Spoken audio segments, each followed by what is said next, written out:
Good afternoon, fans, and welcome to Niagara University for this afternoon's contest between the Fairfield Stags and your Niagara Purple Eagles. The NCAA Metro Atlantic Athletic Conference and Niagara University Athletics ask fans to follow these ground rules. Please refrain from throwing any objects after entering the field or interrupting play in any manner will be ejected and subject to arrest. We thank you for your cooperation and hope you enjoy today's game. Restroom facilities are located. Please do not hesitate to contact a member of the Niagara Event Management staff that is located throughout the venue. As a reminder, smoking is not permitted on the grounds of Niagara Softball Field. There are 5 designated areas on campus where smoking is allowed.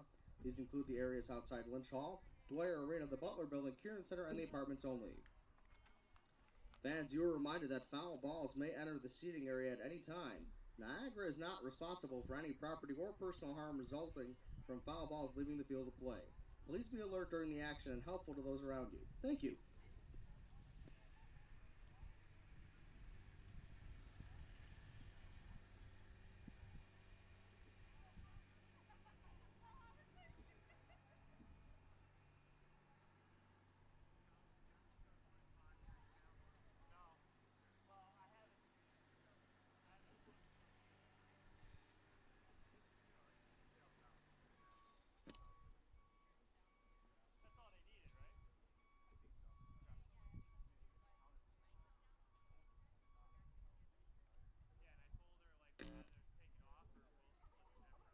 Sean, what wireless should I be using out here?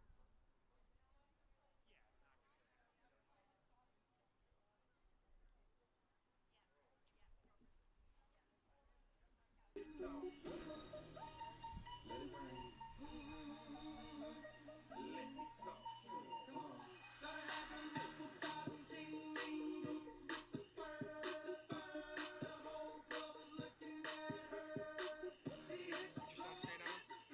Dude, I burn easy, alright? Relax. I saw you. At least my mom won't yell at me. What? Did you put it on? I gave it to you for a reason. I was like, I hate it when it looks good.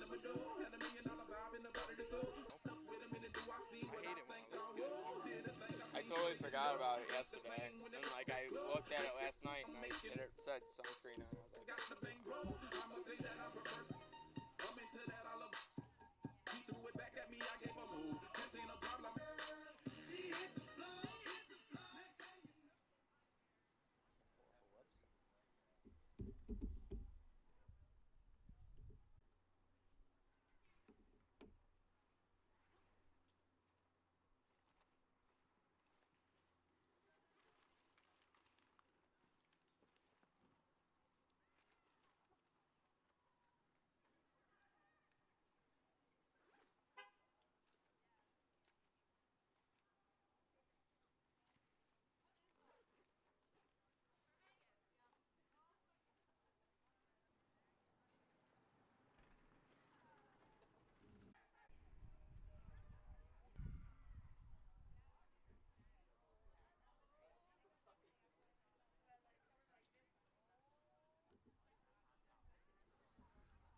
Ladies and gentlemen, here is the starting lineup for the Fairfield Stags in Game 1. Leading off and playing in left field, number 3, Charlie Warren. Batting fourth and playing first base, number 6, Megan Forbes. Batting fifth, the designated player, number 21, Anna Paravati. Batting eighth and playing in right field, number 5, Haley Updegraff. Batting ninth and playing shortstop, number 12, Madison Robichaud. The flex player for the Stags, number 17, Casey Sakula. The head coach of Fairfield is Julie Brzezinski. She's assisted by Alessandra Ponce and Lauren Reinhardt. And now the starting lineup for your 2023 Niagara Purple Eagles. Leading off and playing shortstop from Paradise Valley, Alberta, number 5, Lindsay Mayo. Batting second and playing in left field from Georgetown, Ontario, number 14, Katie Mackinac. Third base from Eden, New York, number 24, Maggie. Number 77, Shayna Mishra. Batting sixth and catching from Los Angeles, California. Batting eighth, the designated player from Youngstown, New York, number 11, Riley Crum. Batting ninth and playing in right field from Ashland, Ohio, number 7, Kaylee Haynes. The starting pitcher today for Niagara from Georgetown, Ontario, number 16, Maddie Hickingbottom. His 10th season, the head coach of Niagara is Larry Pusin. He's assisted by Jeff Johnston and Josh Pusin. Ladies and gentlemen, please join us in honoring the United States and Canada.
Fairfield in the first, left fielder number 3, Charlie Warren.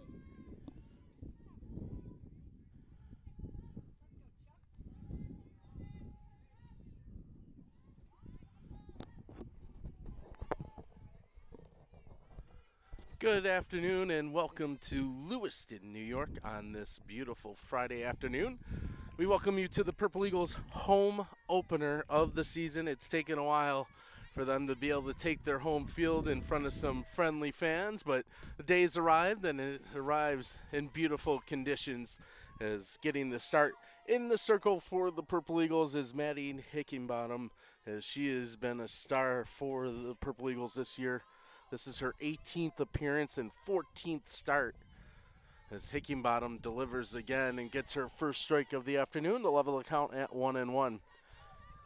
14th start, 2 complete games in those 13 prior starts, 1-10 with a 3.67 earned run average, 61 innings pitched so far, conceding 54 hits, 43 runs, 32 of the 43 runs were earned, issuing 33 free passes while striking out 69, and hitters just batting .228 against number 16 for the Purple Eagles. And this one's going to be fouled off. Leading off for Fairfield this afternoon is Charlie Warren, sophomore outfielder, as she'll be out in left field this afternoon. Leading this Fairfield team in batting average is Warren at a .370 clip right now, and she keeps her bat alive by fouling one off. So a 2-2 count now to the leadoff batter for Fairfield. Fairfield comes in 9-17 overall this season, 4-4 within the MAC. And they've done pretty well away from home, almost 500 at 5-7, as they have 4 games away from their campus this weekend, with the pair here this afternoon for their Western New York swing. The payoff pitch. Slap to short. Mayo's there. Clean handle. Strong throw across for out number 1. Good speed by Warren down the line, but Mayo, good field and toss across to get it in time. Out number 1, and that will bring up Kaufman for Fairfield, as Hoffman this season wearing 23 and grad student out of Slayton in Pennsylvania.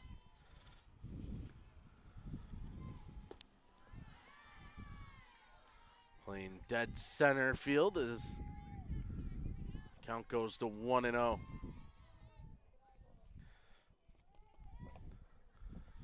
Purple Eagles come in 2-21 overall, as Hickenbottom paints the inside corner with their second pitch of this at-bat. 0-4 within the MAC. Misses with that, 2-1. Purple Eagles will play host tomorrow to Iona, as they'll get all 4 games in this weekend, as they had to move today's contest. Hickenbottom has that one glance off the bat of Hoffman and straight back. This 2-game set was slated for Sunday afternoon, but I'm not sure if that weather's going to hold up all the way through Sunday, so we're going to get it in today under perfect conditions. That one's fouled back as well, as Hickenbottom finding the zone. Stags had to do some rearranging to get here for today's contest. They originally had 2 sets of out-of-conference matchups set up for the week, but had to cancel one in order to get here in time for today's action. The 2-2 delivery. This one's right at Mayo as well. Takes it on the hop, strong throw. That one's caught cleanly, out number 2. As Mayo to Mishral combining for the 2 putouts so far. And that'll bring up the number 3 spot and the second baseman in Delaney Wielden.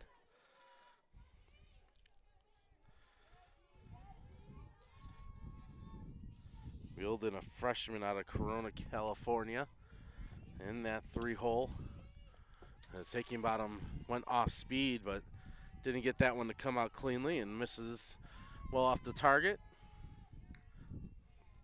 Wielden this season batting .324, has 23 hits, 5 of them extra bases with 4 doubles and a home run. Takes that one for a strike. Second on the team in RBIs is Wielden with 12 so far this season. Trying to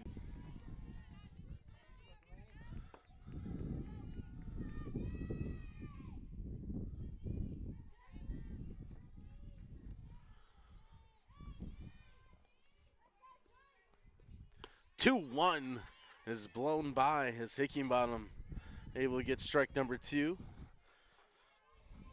As Wheeldon's swing came up empty, and Hickingbottom one away from having a 1-2-3 top of the first.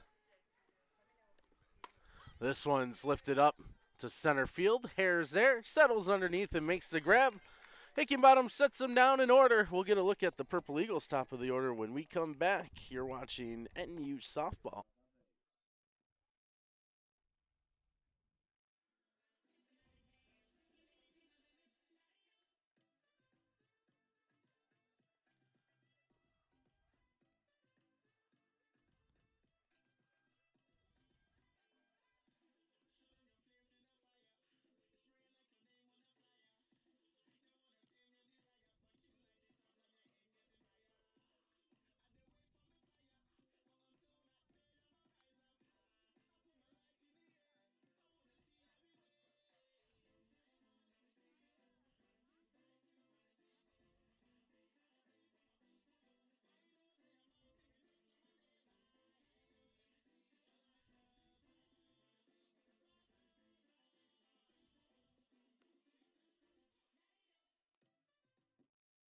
Leading off for Niagara on the first, shortstop number 5, Lindsay Mayo.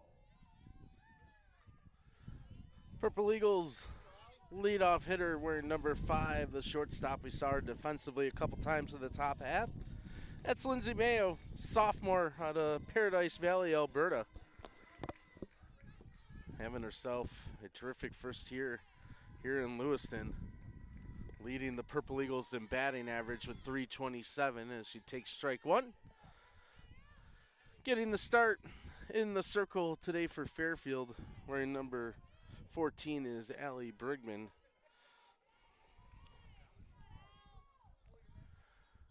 And Mayo fouls that off and falls behind 2-0. Brigman this season a 3.08 ERA, 3-6 in the win-loss category. This is appearance number 13 and start number 12.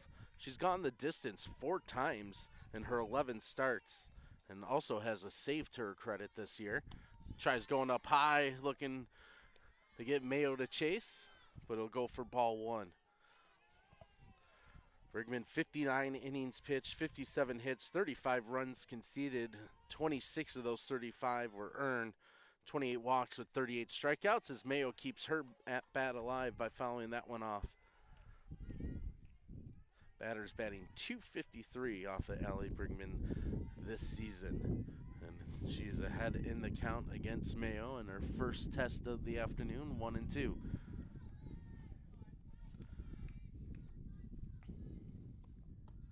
That one's gonna miss the zone and level the count at 2 apiece.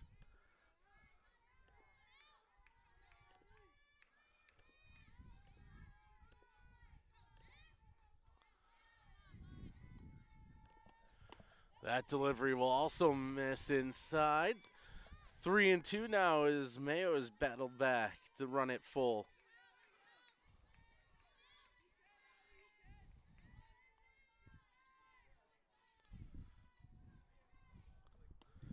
Mayo puts this one up the middle. Backhanded effort won't stick in the glove, and Mayo will get aboard. Purple Eagles leadoff hitter safe at first. On the season, Mayo getting on base about 50% of the time, 49.3 to be exact. So she's certainly doing the work when it comes to being in that leadoff position and giving the batters behind her something to work with. And directly behind her, wearing number 14, Katie Mackinac, who shows bunt, got a piece, but it goes foul.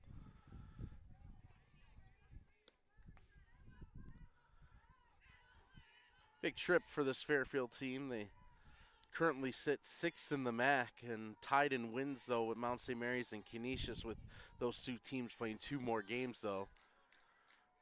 Staggs delivery. Mackinac goes down the third base line. They'll go to second base and get the out. Well fielded down the line. Sakula was there and got the lead runner for out number 1. Now hitting center fielder number 9, Samantha Hare. They'll bring up Sam Hare. Hare leading the Purple Eagles in total at-bats at 68. batting .221 on the season. Second on the team in hits with 15. And she has strike one go by.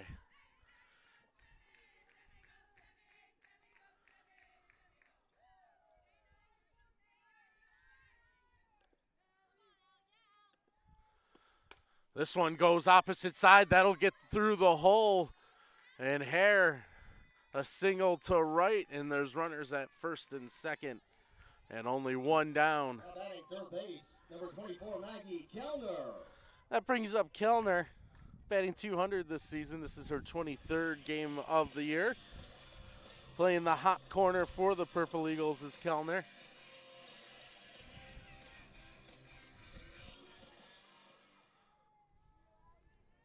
Kellner with 7 RBIs on the season. Sees strike number one go in. Decent speed out at second base in Katie Mackinac.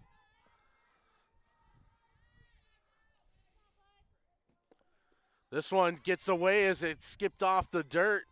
Quickly recovering, bring it under control was wheeled in, but both runners able to advance on the play.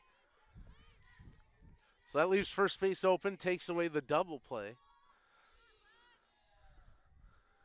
And the count 1-1.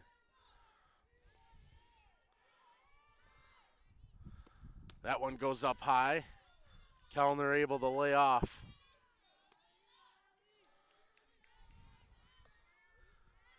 Two one.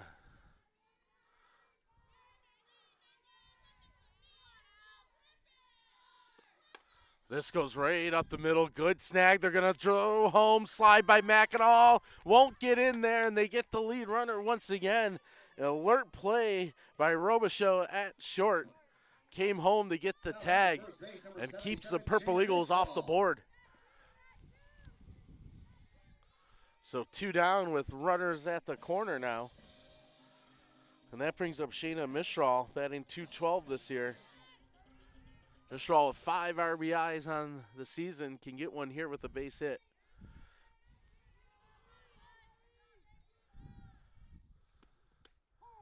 That catches the outside corner on a good delivery. As Allie Brigman trying to get out of this first inning without conceding any runs. Hickenbottom went 1-2-3.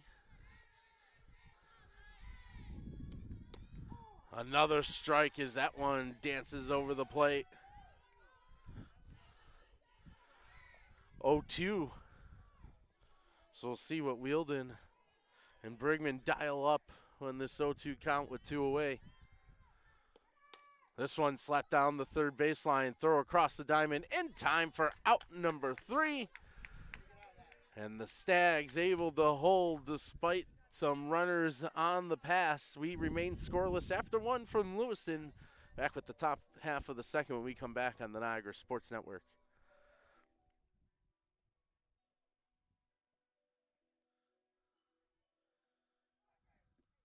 For Niagara in the first, no runs, 1 hit, 1 error, 2 left on base.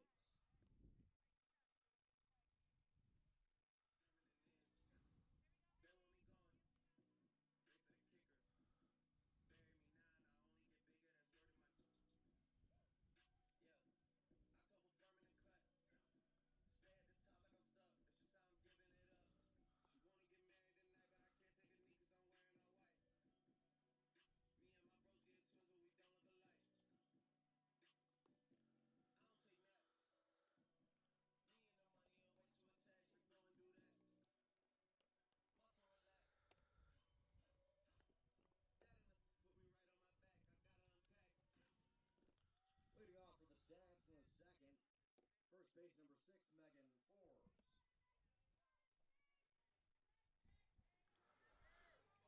Purple Eagles back out defensively as the Stags 4, 5, and 6 hitters make their way to the batter's box this inning. Getting things started will be Megan Forbes. Forbes playing first. Good stretch on that last out to help her group get out of the inning and without surrendering any runs.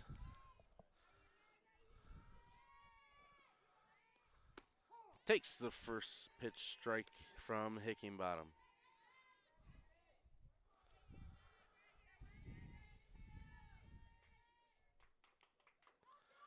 Forbes this season, 264 average. Hickinbottom misses well high and away. As that one finds the backstop.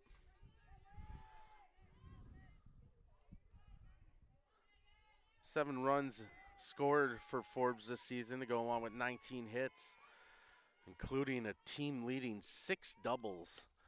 And this one's going to be popped and just out of play as it gets over the screen.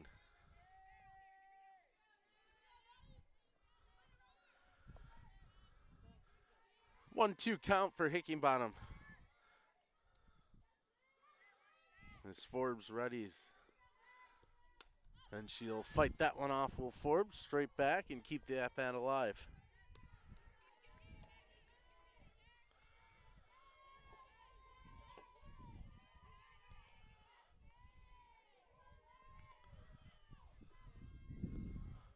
Once again, the 1-2. This one flared off to the right side towards second, and looking that one into the glove, and catching that cleanly is McCullough. As Bailey McCullough gets the out on the pop-up, brings up the 5 spot in the lineup. And Paravati occupying that spot, the freshman out of Monroe, New York, stepping in. Swinging at the first one, lines it down the first baseline, but it'll end up out of play. And a Paravati, a 200 average so far, making her 10th start of the season and 22nd appearance. 7 hits on the year. And she'll put that one straight back into the screen, falls behind 0-2 in a hurry.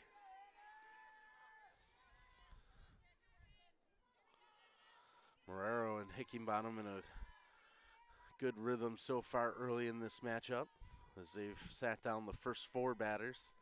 And an 0-2 count here. Just misses. Might have been a tad high, might have been a tad inside.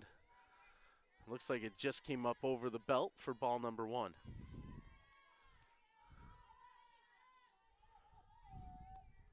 This one flared down the line, just out of the reach as Kellner stretched out in foul territory, but it just eluded her glove and the at-bat stays alive.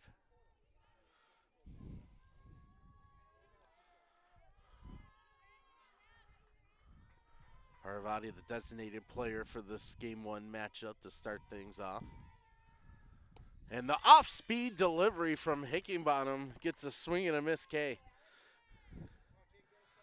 Pulled the string on that one for out number 2 in inning number 2. And the 6th spot in the lineup is occupied by her opposition in the circle as Brigman makes her way to the plate.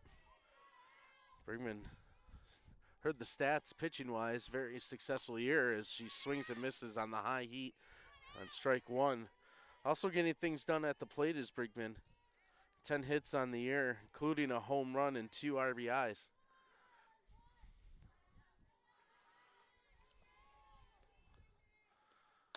Up high goes Hickinbottom again, but Brigman able to lay off to level the count at 1 apiece.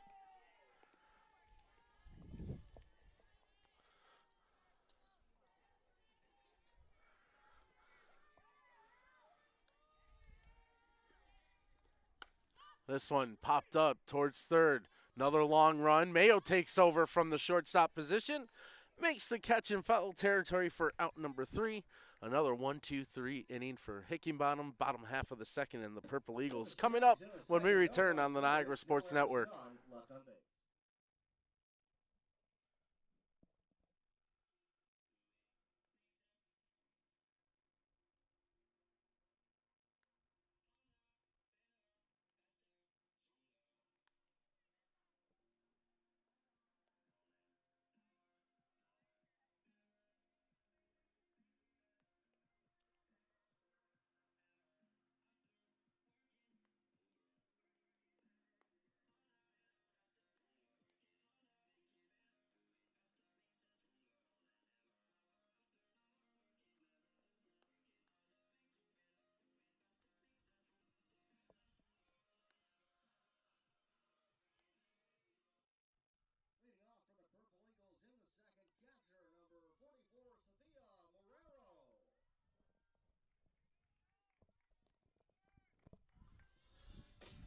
Bottom of the second has the Purple Eagles catcher making her way to the batter's box. It's number 44, Sophia Marrero. Marrero, the freshman out of Los Angeles. Swinging on the first pitch, puts it out toward short. That one's going to get through, and Marrero's aboard to start off inning number 2, as that one just able to get out of the reach of Robichaux.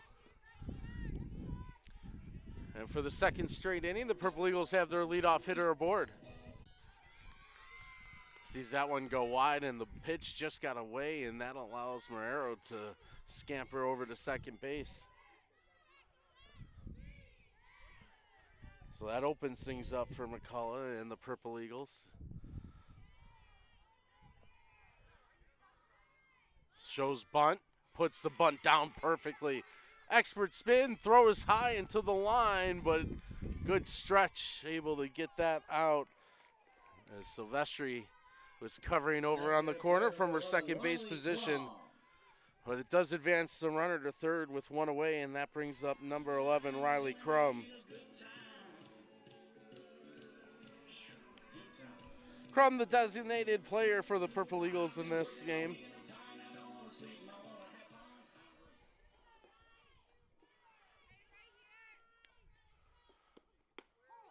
Takes a strike on the first pitch.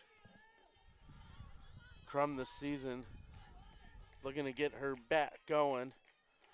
There's one hit on the year. A hit here would put her team in front, as that one just misses inside and high. About the same spot that the Purple Eagles were looking for a strike in the top half, so very consistent call on that location. Off speed, just goes outside. Was Brigman trying to freeze Crum that time?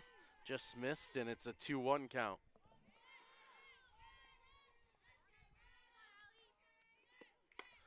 Crum puts this one out towards right field, but it's going to hook foul and out of play.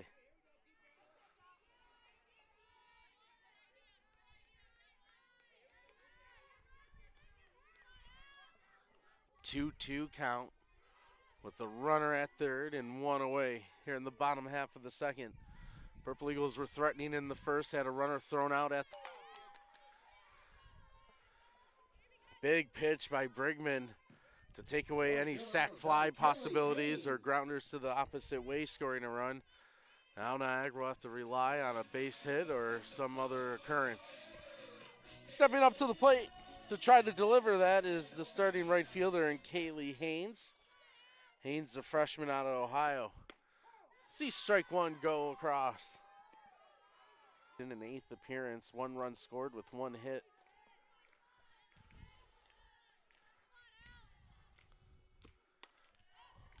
Oh, 1 delivery falls straight back out of play, and Haynes falls behind 0-2.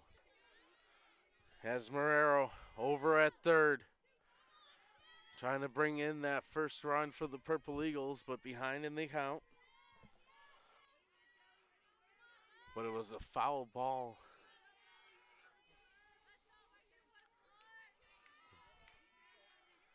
Not sure. Brigman's out of another inning despite the leadoff runner making her way to third. We remain scoreless here in sunny Lewiston, back with the top of the third on the Niagara Sports Network. For the Purple Eagles in the second, no runs.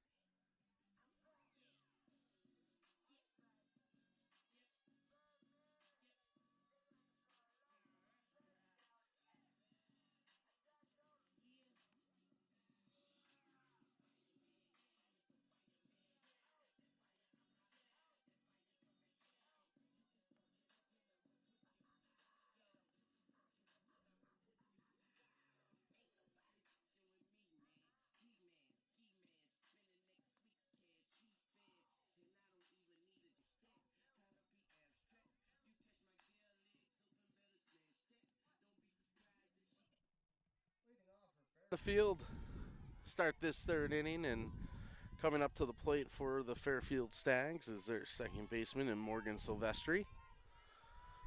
214 average on the season. double and a triple to her credit. So some power from that second base position for Silvestri. Watches ball one go high. Purple Eagles have some action already in the bullpen. Making her way over to that area and already throwing is Carl Leone.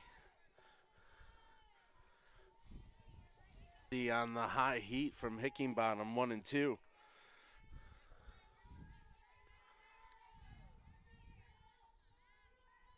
This time Silvestri able to lay off. Levels the count at 2 apiece. Beaten upstairs, but again, Silvestri able to lay off with the punch out. Trying to add, and Silvestri able to just get enough to keep her at bat alive. And Kellner, after expecting the ball, says it's not up to the quality her pitcher needs. Gets the swap out.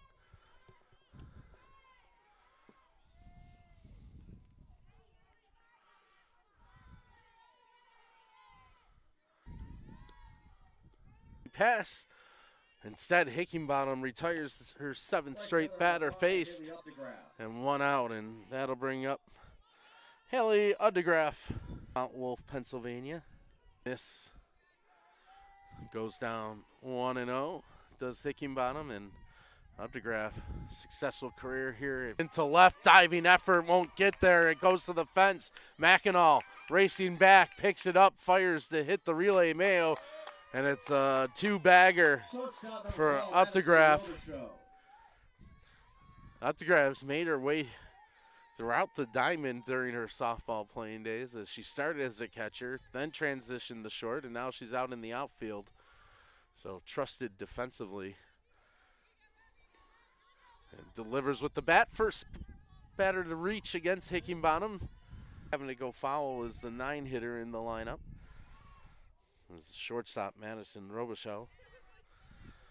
Goes down 0-1 on the season, batting 196. Has played and started in every game so far this game. Still has a fielding percentage well above 900 at 929.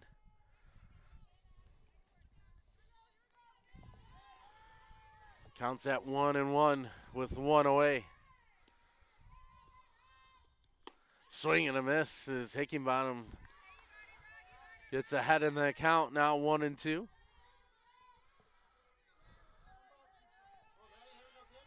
Waiting on deck is the top of the order and Charlie Warren.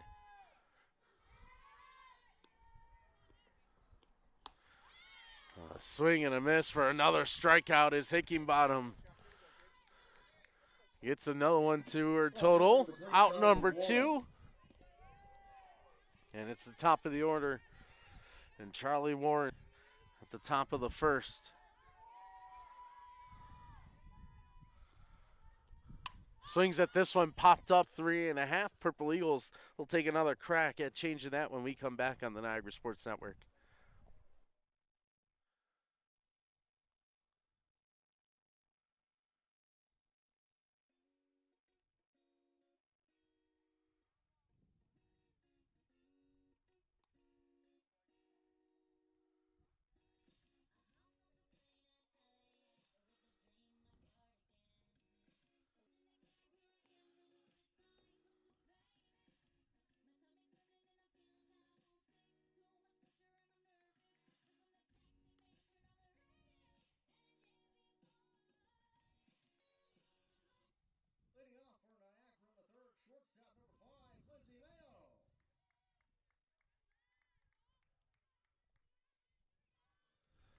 Purple Eagles.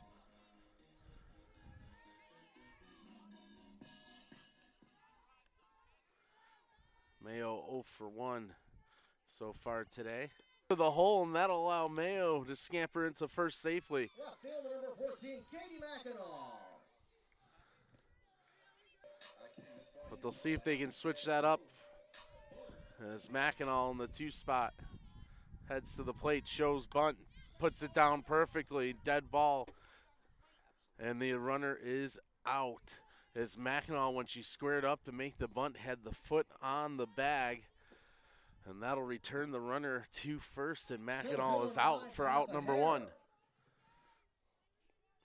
Larry Puzon, 10th season leading this Purple Eagles program, wants to have a quick conversation to discuss that last call.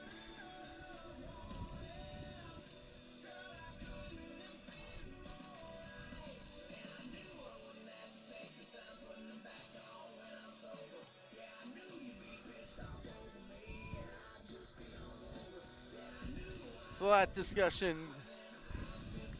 comes to its conclusion, and one away and a runner on first for the 3 spot and Sam Hare.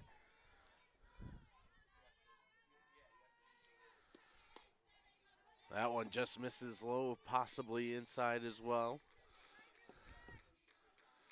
And Sam Hare 1 for 1 in today's contest so far. Liner right up the middle, just out of the reach of Robichaud. Mayo will pull up at second. Stay put. And Hare 2 for 2 now. Number 24, Maggie Kellner. That brings up the 4 spot, and Kellner runners at first and second, 1 away here in the 3rd. Kellner does possess a decent amount of power. No home runs this season, but has delivered plenty in her previous seasons with the Purple Eagles. Has 3 extra baggers so far this year. Swings at the first one. Goes down the right field line. That one's going to drop down foul.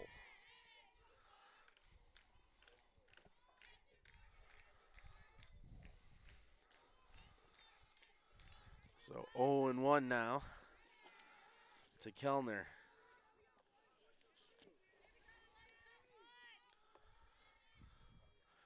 Mayo at second, Hare at first. Kellner at the plate. Brinkman delivers. That one misses outside. And they'll draw the count to 1-1.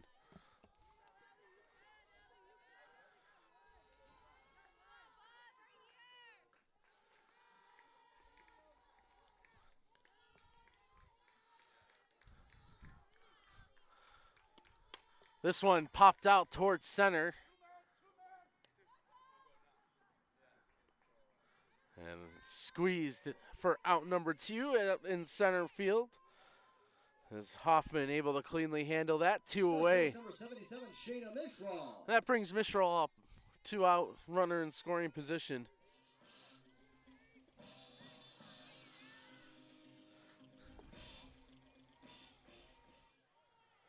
Mishraw looking for RBI number 6 with the base hit. Watches strike 1 go across. Brinkman's been pitching all game long with runners on the base paths, but it hasn't deterred her. She's been able to keep the Purple Eagles off the board. Looking to do the same here in the 3rd. Mishraw pokes this out to center. That one's going to get over the head of Hoffman. Around comes Mayo. Now the throw in the infield. Hare's coming home. No throw. She'll score. Standing up, the Purple Eagles aboard as they lead 2-0 on a 2 RBI double by Shayna Mishraw. Catcher number 44, Sophia Morero. 7 RBIs now on the season for Mishraw after that delivery. Gives her team the advantage at 2-0. And that'll prompt a visit. Coach Brzezinski wanting to talk to her junior pitcher. Mentioned she's faced a lot of batters and base runners so far, but this is the first time that the Purple Eagles have been able to put a dent on the scoreboard. And as Brzezinski has her conversation, our home plate umpire going to walk out there and give them a couple extra seconds to finish up their convo.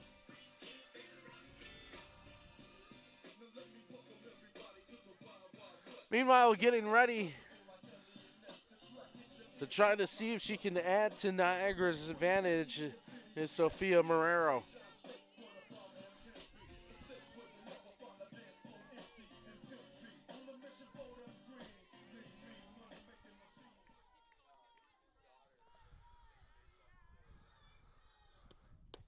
That one's going to miss low for ball one.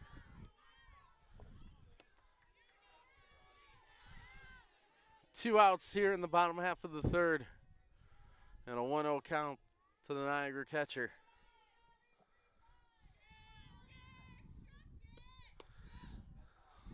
That one misses as well, 2-0.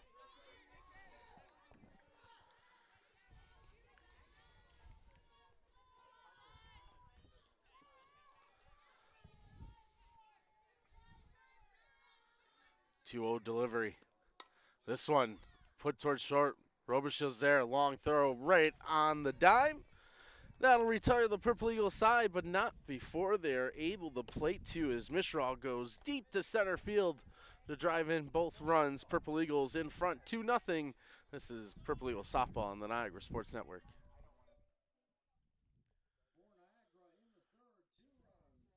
For Niagara in the third, 2 runs, 3 hits,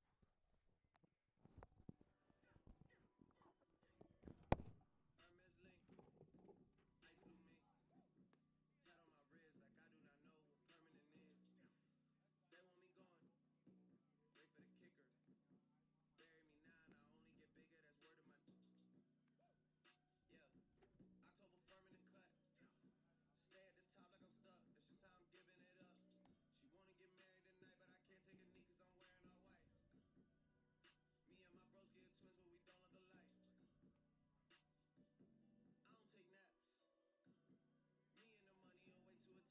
left on base.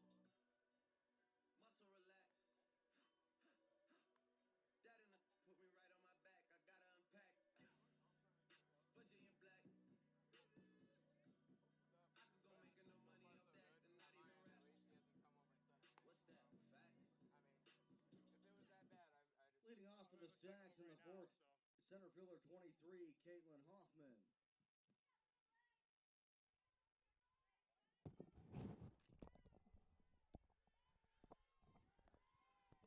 Top of the fourth is Hickinbottom back in the circle. And she will square off against Caitlin Hoffman to get this fourth inning started as Hoffman in the 2-hole. 0 for 1 so far today. That one's going to miss high.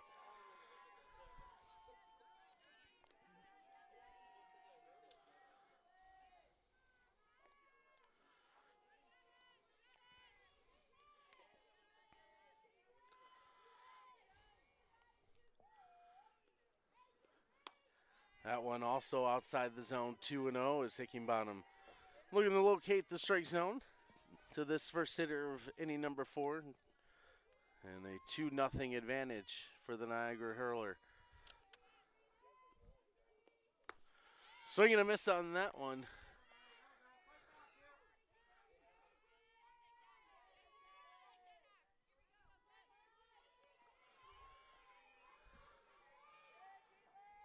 Hickinbottom surrender her first base runner last inning.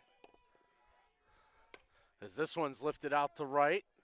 Settling under and making the catch for the Purple Eagles in the 9th spot is Haynes. Catcher number 22, Delaney Wheeldon. Out number 1 here in the 4th, and Wheeldon stepping up to the plate.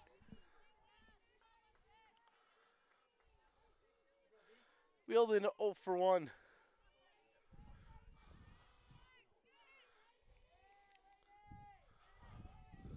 As Hickinbottom delivers, that one's going to get in low. Good scoop by Marrero behind the plate.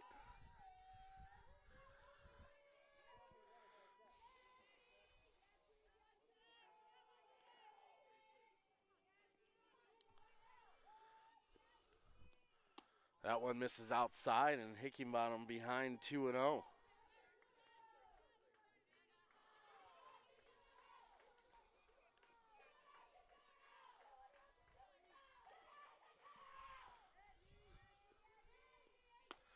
Finds the zone on that one.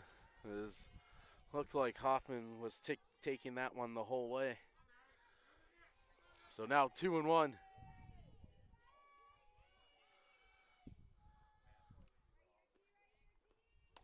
That one's high and wide, 3-1 now. Higginbottom's been very accurate so far with 3 strikeouts and no walks, but faces a 3-1 count to the number 2 hitter for the Stags. This one slapped out towards short. Mayo has it skip away. Backup support from Kellner, but she won't be able to make the throw in time, and the Stags have a runner with only 1 away.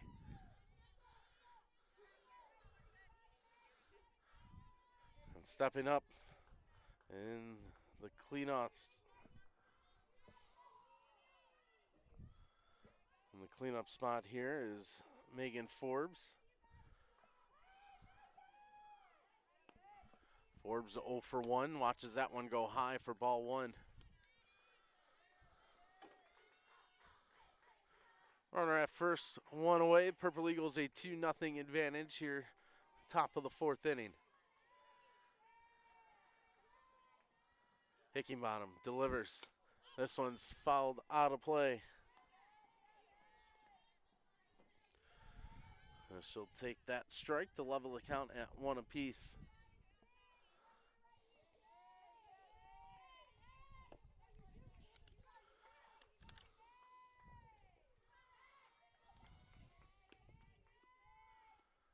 This one's going to miss outside. And now 2-1. Purple Eagles still have Leone getting warm just in case she's needed. Higginbottom, the 2-1. Fouled back. Was popped up, but Marrero won't be able to get there in time. Count levels at 2-2.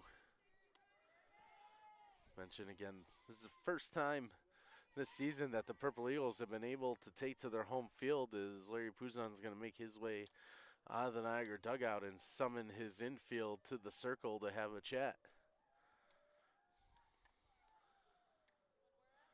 And he'll send the rest of the D away and just keep this conversation to his pitcher and catcher as they look to try to preserve this 2-run advantage that Niagara built up in the previous half inning. Count currently standing at 2-2 with 1 away and a runner at first. On deck for Fairfield after Forbes will be Paravani. So the meeting breaks up. Making sure everyone on the defense is on the same page. Making sure they keep an eye over at Wheeldon at first. The delivery up high. Forbes gets a piece. This one's going to go out of play.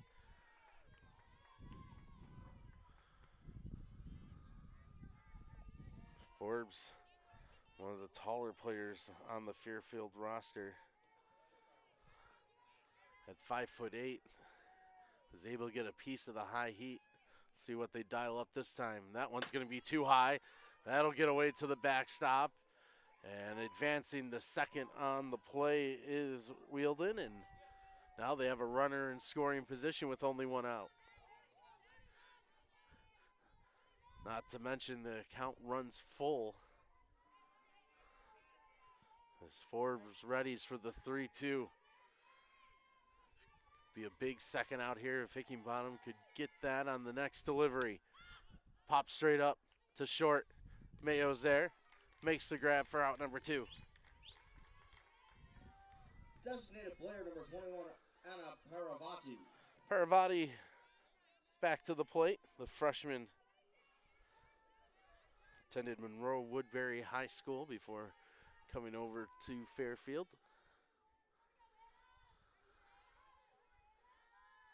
Trying to cut into this Niagara advantage as Hickinbottom delivers and misses with her first pitch.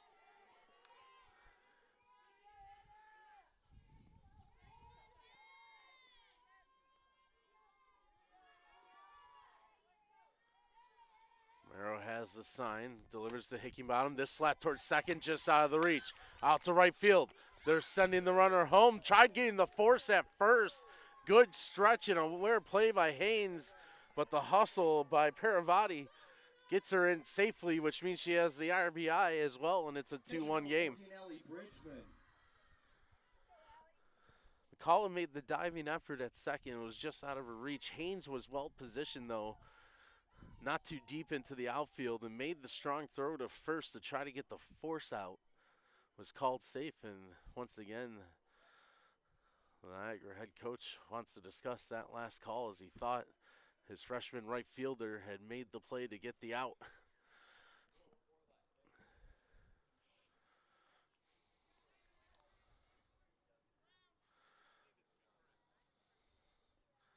So we'll ask for the umpiring crew to get together and discuss what they might have saw on that play at first to see if either one is willing to overrule the safe call at first.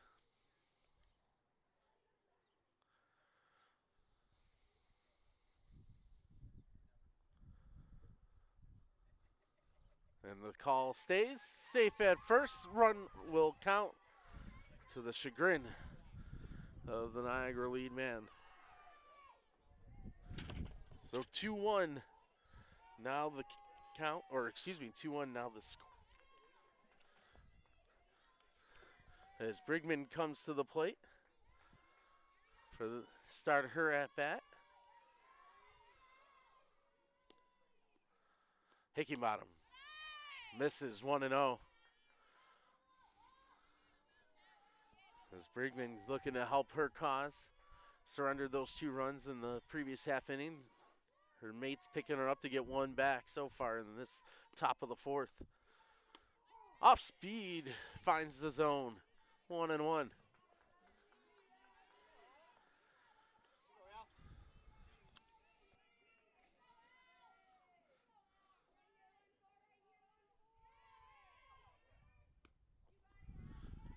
That one's up high and misses. 2-1. Purple Eagles would really like to get Hickinbottom through at least this inning and potentially the 5th before they would turn to the pen, being their main starter. This one laced out to left, but pulled well foul. Good contact that time from Brigman. Looking to straighten out as she faces the 2-2 count.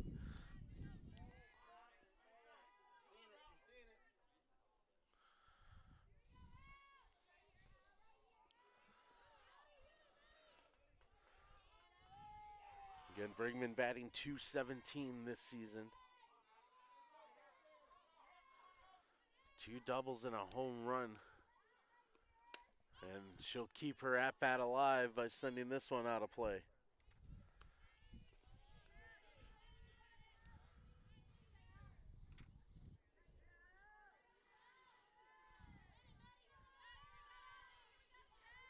Hickinbottom looking to get out of this inning. 2-2 with 2 away.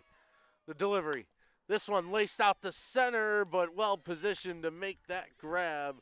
The Purple Eagles defensively is looking into the glove with Hare, but the Stags able to trim the Niagara advantage in half. 2-1 as we head to the bottom half of the 4th on the Niagara Sports Network.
Purple Eagles coming to at-bat in the bottom half of the 4th. As we have a pitching change for the Stags. So Alyssa Weinberg stepping into the circle. Making her 17th appearance of the season. 12th one in relief for the Stags group, has a 3-4 win-loss record, 509 earned run average. In one of her 5 starts, she delivered a complete game. Also has a save so far this season, does Weinberg.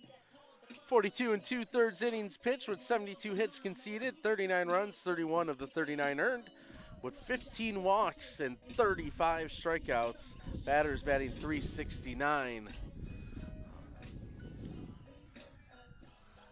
Now it's the Purple Eagles that seem to be making some adjustments. As discussion about the personnel out there is Pavanti will come out and start to field at third base.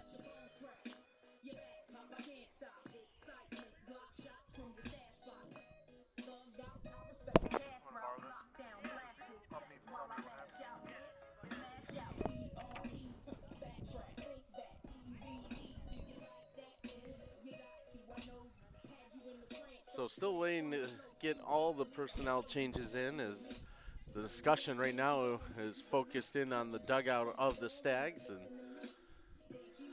now we'll return to the Niagara manager. Purple Eagles with a 2-run bottom half of the third, as Mishral was able to deliver with those 2 RBIs. Stags get one back. Top half of this inning. See what the Purple Eagles are able to do against this Fairfield reliever.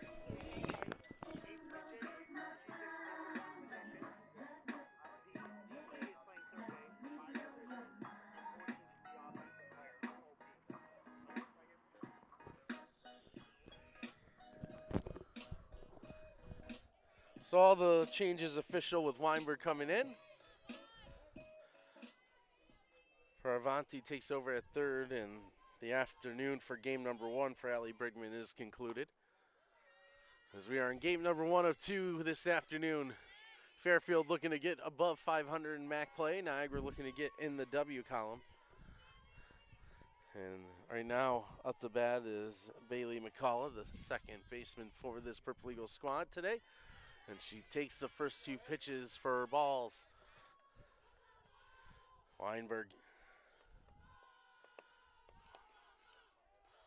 This season, a good walk to strike ratio, over 2-1. And she finds the zone there for her first strike of today's contest, now 2-1. Alyssa Weinberg, freshman out of Levittown, New York, out in Long Island. Finds the inside corner for strike 2, 2-2.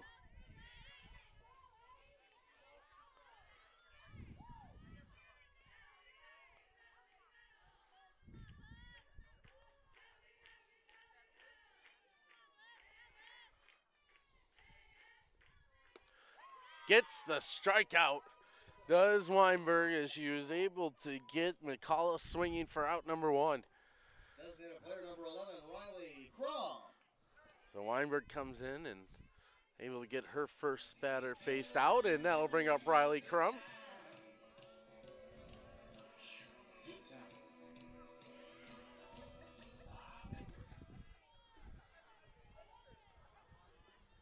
Weinberg delivers, and Crum fights that one off as it goes straight to the screen, 0-1. Might see Crum in the circle. She has the second most starts for the Purple Eagles, and we might see her later today in game number 2. Sees that one go across for a strike, 0-2.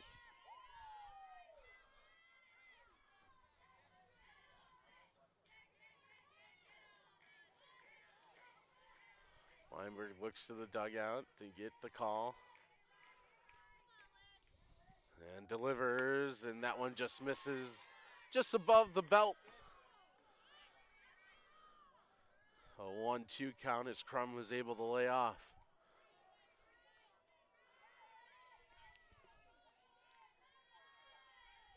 A 1-2. Crum stays alive by putting that one back off the screen.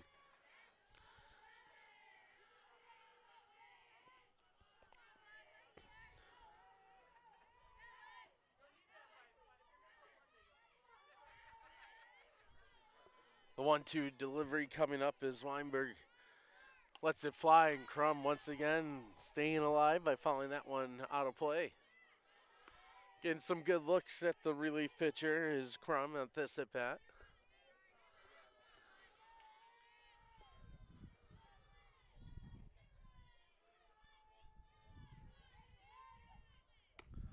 Did she?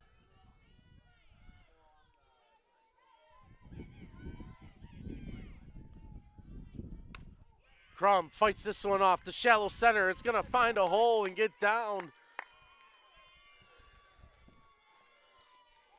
And the native of Youngstown, New York, went to high school not too far from here, did Riley Crum at Lewiston Porter High School.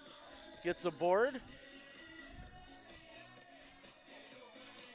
And that'll bring Haynes to the plate.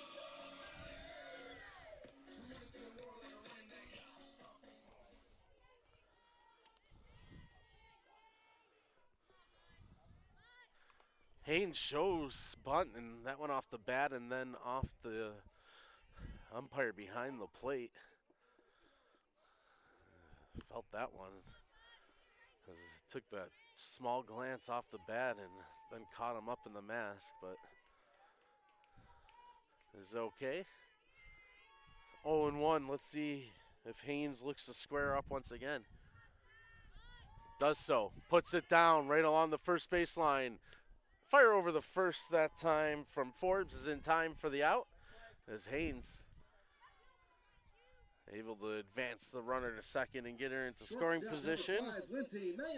With 2 away, the top of the order back at the plate with Mayo.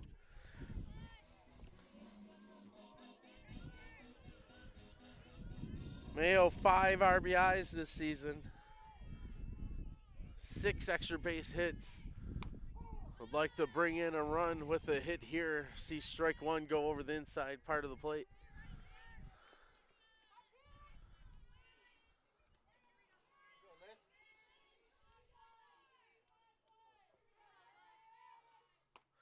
Mayo able to lay off that one.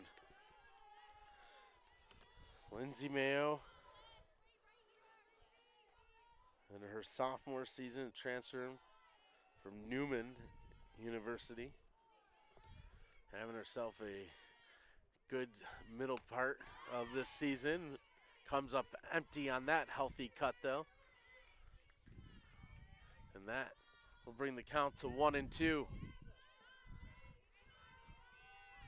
Mayo readies. Crum out at second base. The 1-2. Off speed, strike 3 looking as Weinberg varies up the delivery and is able to get the important punch out. We stay at 2-1 as we head to the top of the 5th. Stags looking to get even when we come back on the Niagara Sports Network.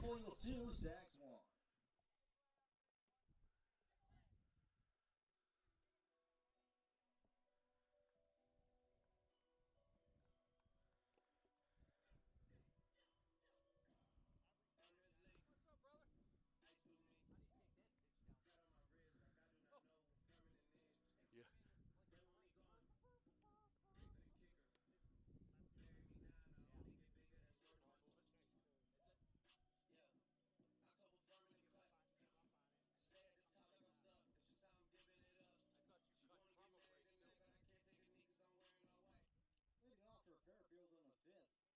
Second base number 15, Morgan Silvestri.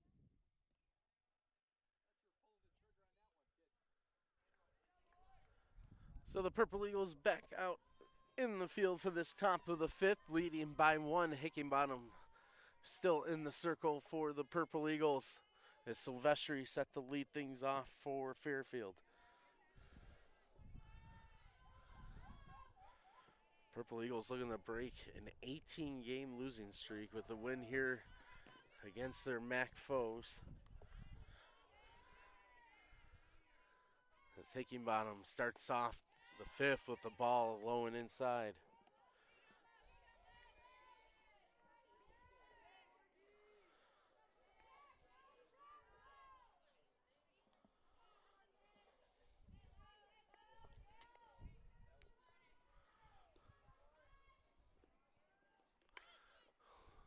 Trying to catch the Purple Eagles on their heels with the push bunt down the line with Silvestri, but ends up going foul and the level the count at 1-1.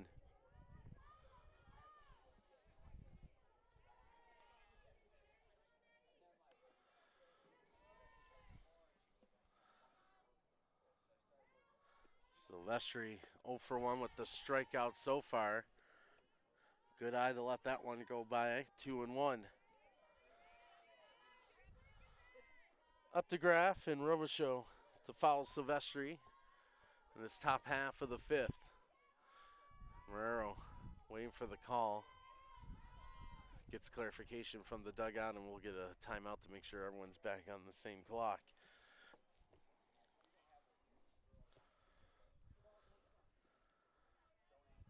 Silvestri getting on base about 1 out of every 4 at-bats, or plate appearances, I should say, is.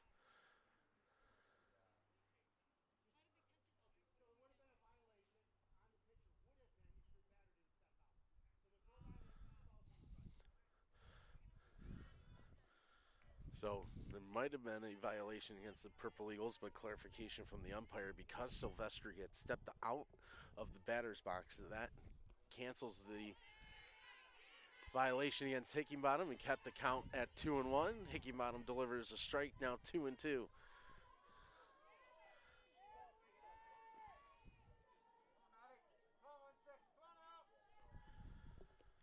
Swing and a miss. Strike number 3 is Hickinbottom, able to get her 4th K of the afternoon. Right fielder number 5, Haley Updegraff. And they'll bring up Updegraff. Updegraff, good contact in her first at bat as she drove one. 1 for 1 with that hit, and looking to add to it with the bases empty and 1 away. Takes strike 1.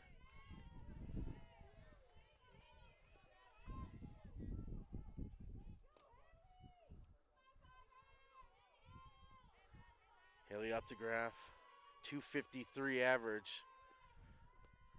Watches that one go high. 3 doubles, 3 triples, and a home run for Updegraff so far this season. Consistent offensive threat in this Fairfield lineup.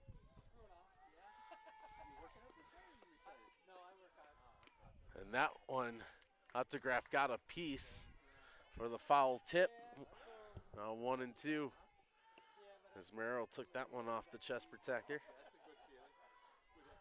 She's ready to go, though, for this 1-2 delivery with 1 away and nobody on.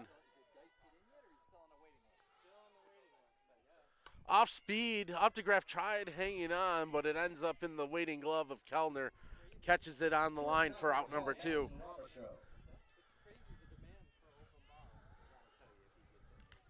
Off-speed pitch threw Updegraff off just enough. Still got the barrel of the bat, but because she tried laying off of it, didn't get the power she was looking for.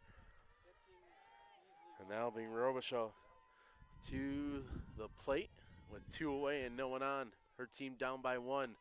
Hickinbottom brings the heat in for strike 1. 0 for 1 with the strikeout is Robichaux so far. Hickinbottom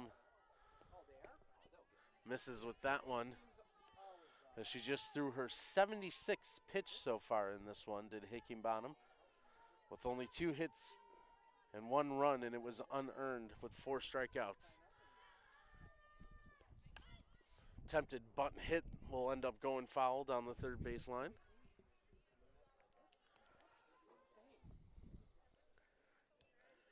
And a 1-2 count now for Hickinbottom.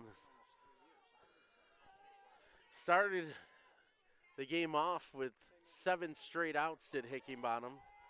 Looking for her first 1-2-3 since that second inning. Goes off speed, but misses the target 2-2.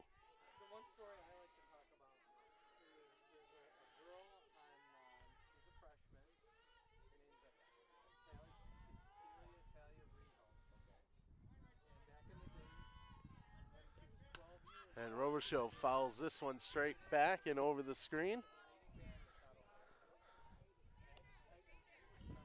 keeps this at bat alive. A 2-2 count, 2 away, and the base is empty. Hickinbottom trying to get out of this bottom half without, or top half without throwing too many more pitches, but Robichaux throwing a wrench in the plans as that one goes off the screen foul.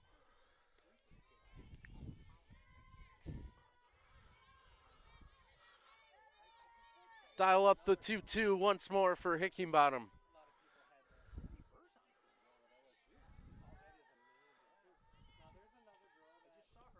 Strike 3. Got her swinging her 5th K of the afternoon for Hickinbottom. Keeps the Niagara lead intact as we head to the bottom half of the 5th. 2-1, Purple Eagles in front on the Niagara Sports Network.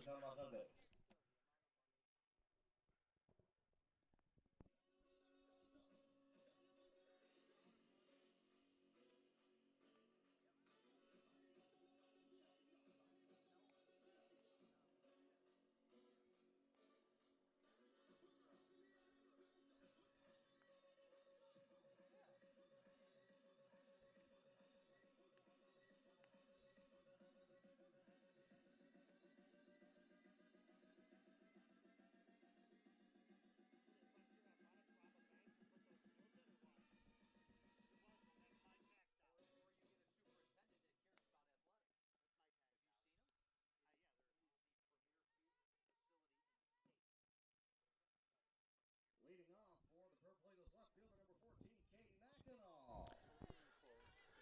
2, 3, and 4 spots coming up here in the bottom half of the 5th for the Purple Eagles. Katie Mackinac, the first one up.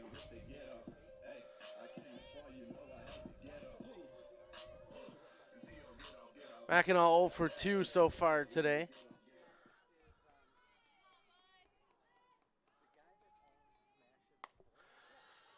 And that one just misses for ball 1.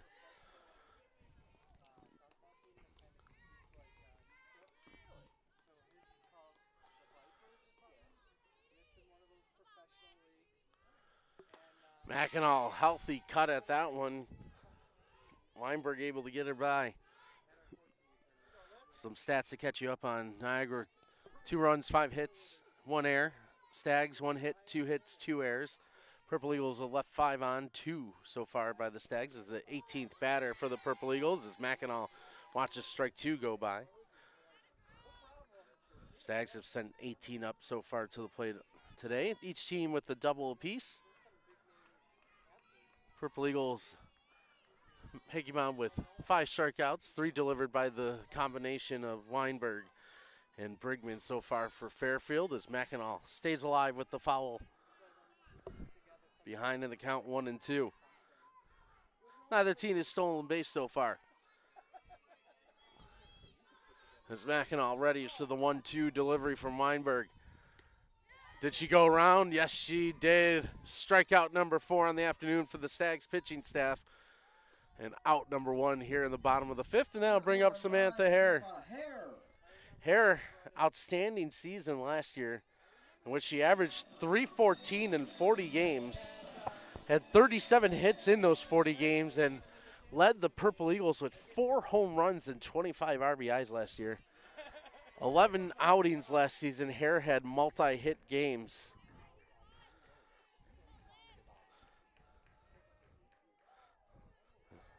Consistent offensive threat. A local product is Hare. Out of Kenmore, New York, and she attended Mount St. Mary's Academy. This one's going to roll in for a ball. Hare 2 for 2 on the day. Hasn't seen many pitches as she came up swinging both times. As Hare locally in that Mount St. Mary's group took a Produce 4 scholar athlete in the 2020 season, was a team MVP twice. Second team All-Catholic twice in 2017 and 2018 before getting to that first team in 2019. Watches that one climb the ladder and lays off, levels the count at 2-2.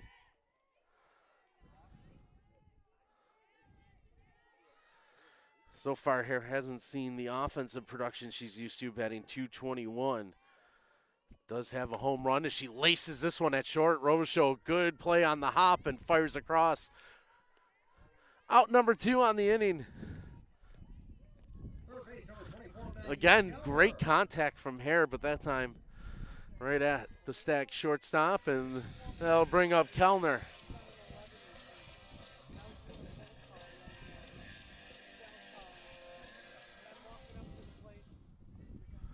So Kellner readies with 2 away and no one on. Takes that strike at the knees. Good location that time from Weinberg.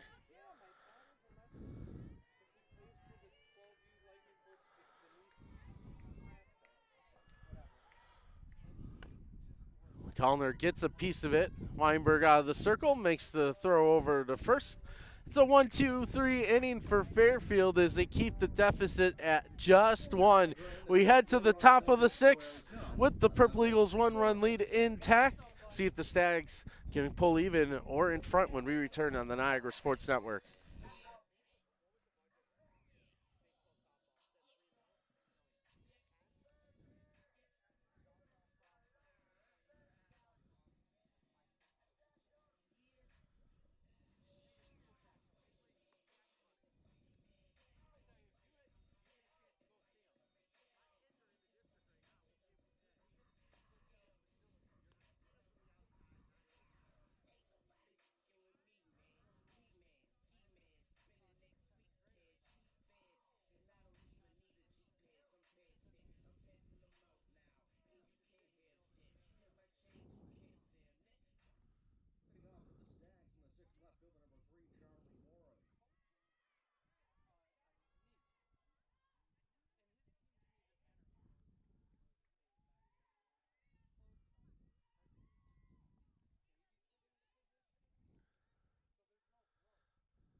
Hickeybottom back in the circle to start the 6th in the top of the order for Fairfield.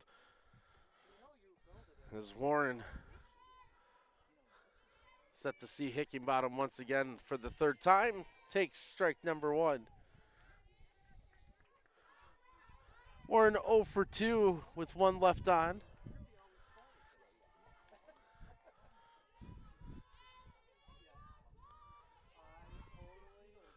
Shows bunt, but quickly pulls it back as that one went up high from Hickeybottom. Left-handed hitting Warren out in left field. 370 average as she's played in every game so far. Drills this one to the opposite side, but Mayo there to flash the leather for out number 1. A quick reach over to Mayo's right to snare that. And the number 2 spot in the order. And Hoffman coming up to the plate. Hoffman 0 for 2 so far. Watches that one go inside.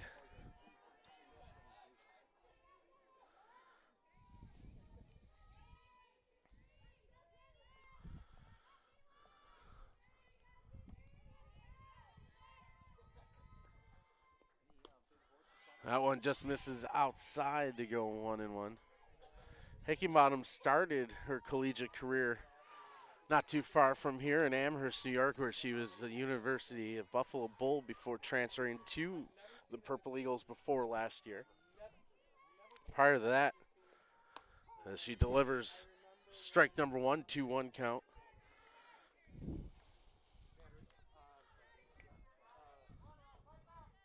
Hickeybottom out of Georgetown, Ontario. Staying close to home here in Western New York to Georgetown, but started at UB before coming here, and Georgetown District High School. She's played high school, but also played with the Oakville Angels as a club pitcher, and she was the top pitcher at the under-19 Nationals that season up in Canada. And issues her first walk of the game there as she misses high. Tying run is aboard at first for Fairfield. And stepping up to the plate is Delaney Wielden. Wielden, the 1 run scored so far after Paravati brought her around after she reached via an error in the top half of the 4th.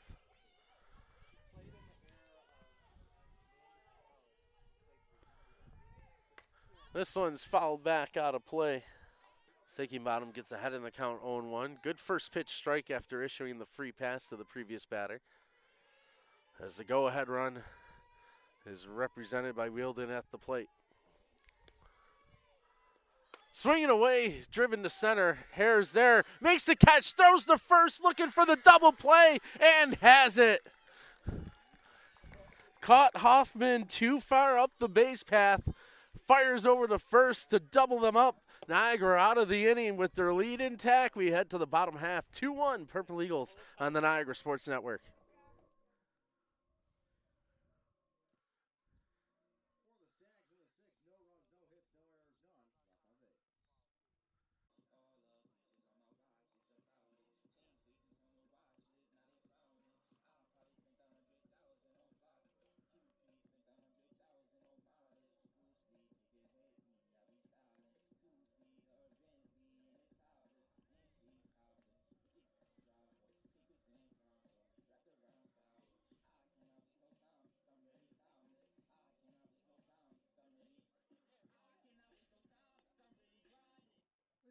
Purple Eagles in the 6th. First base number 77, Shayna Mishral. Purple Eagles will have Mishral at the plate to start their bottom half of the 6th. Mishral in her senior season started 38 games last year, 39 appearances, and had 21 hits. Starts this at bat with the strike, comes into today's action, does Mishral, and an average of 212, but has the 2 RBIs that is the difference so far in this one. She was able to bring home 2 in the bottom half of the 3rd, takes a healthy cut at that one, but came up empty to fall behind 0-2. As Mishral RBIs number 6 and 7 on her double to open the scoring.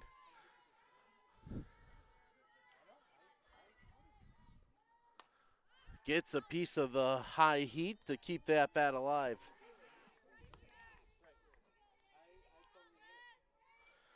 Mishral, as a freshman, didn't see too much time, but had a 424 average and then 324 in her sophomore campaign, 202 last year,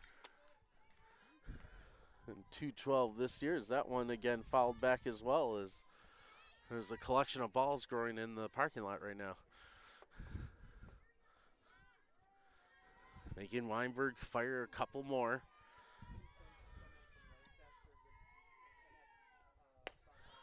But Weinberg just missing.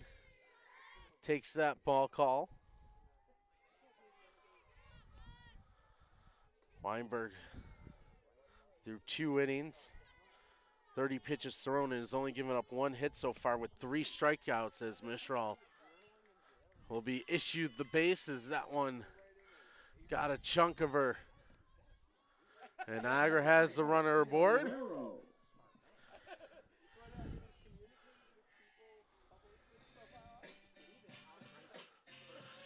Okay, head coach Larry Puzon out of the dugout. Let's see if we get a pinch runner.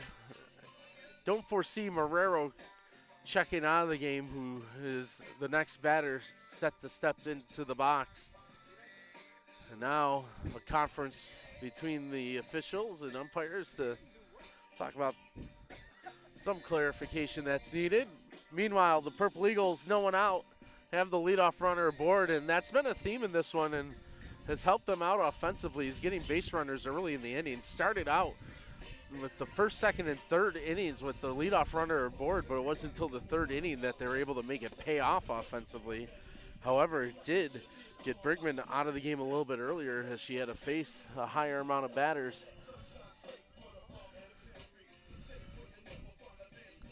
Purple Eagles are going to turn to a pinch runner as Madison LaPenta has the helmet on, the sophomore out of Lancaster, New York, and Lancaster High School. Heads over to first base to take Mishral's place. And LaPenta this season for the Purple Eagles has scored 4 runs. In terms of stolen bases for LaPenta, she's 1 of 2 as this bunt goes straight back in the air, and Stags almost had a chance to record the out, but it was just out of the reach that time of Wheeldon.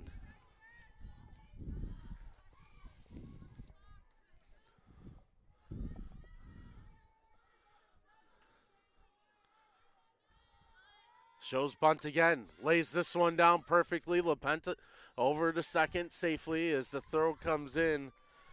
As Parvanti makes sure to get the runner out at first, but a job well done by the Niagara freshman catcher, Sophia Marrero, to get that runner into scoring position.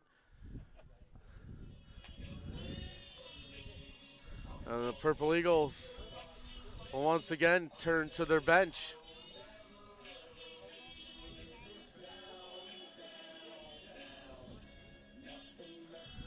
The call was due up in the order.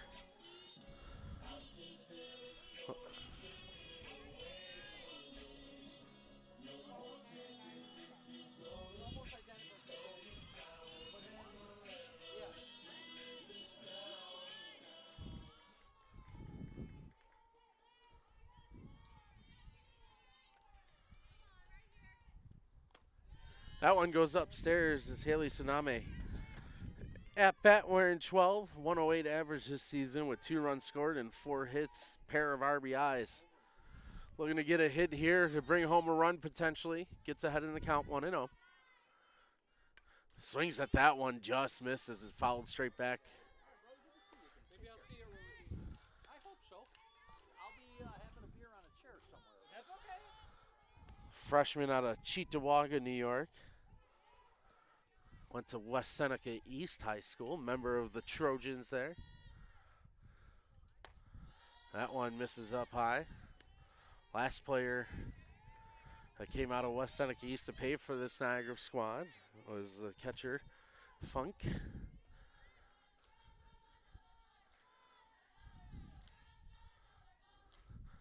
Watch that one go across for strike number 2.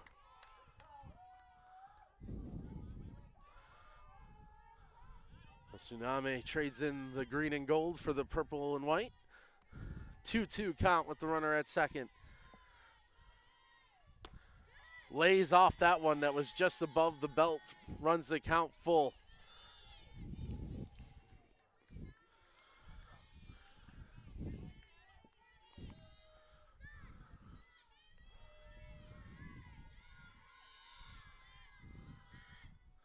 Gets a piece to stay alive. Full count once again.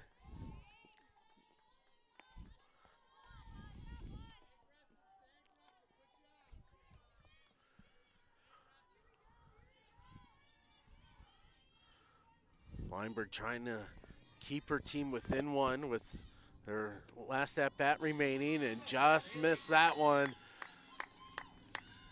And Tsunami able to get aboard by drawing the walk. Runners at first and second.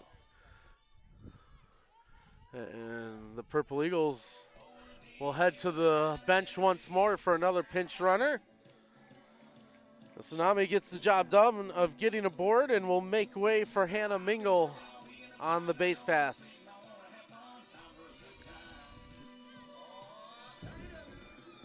Pitch running for the Purple Eagles, number 20, Hannah Mingle. So 2 pinch runners for the Purple Eagles with 1 away. And Weinberg running into her first trouble since entering the game, really. As she currently right now is through 2 1/3, has thrown 44 pitches and has only given up 1 hit and 1 walk while striking out 3, but that 1 walk came at a tough time right there. And puts 2 aboard. And we'll see if the Stags decide if they're going to make a change or not. They will not. They will stick with their young reliever. Crum up at the plate. trying to help Hickingbottom's cause. 2 aboard, 1 down, 1-0 goes the count as that one climbed the stairs up high, 1-0.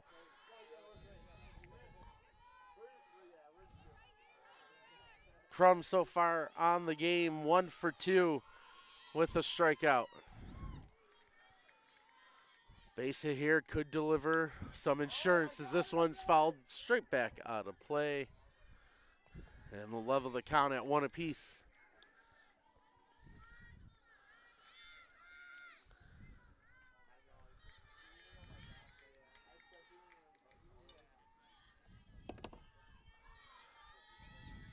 Weinberg set to deliver. Strike right at the top of the knees. 1-2.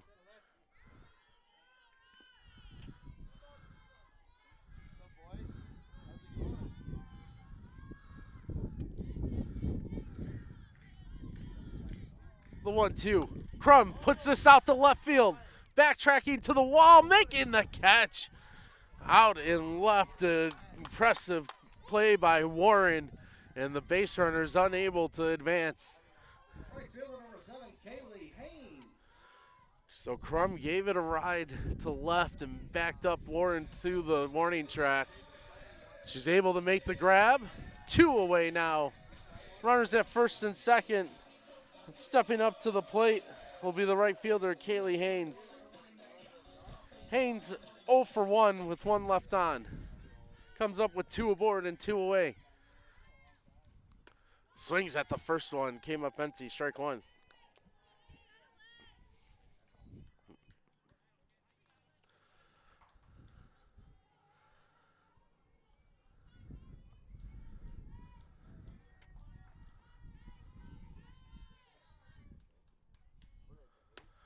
Strike 2 as Weinberg able to get another one by with the heat. Quickly ahead, 0-2.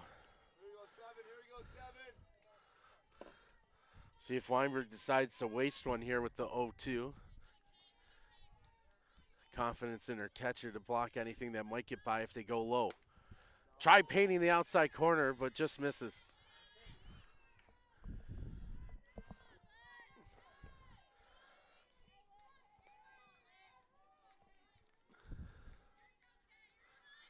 Steinberg peers into the dugout to get the call. A 1-2 delivery.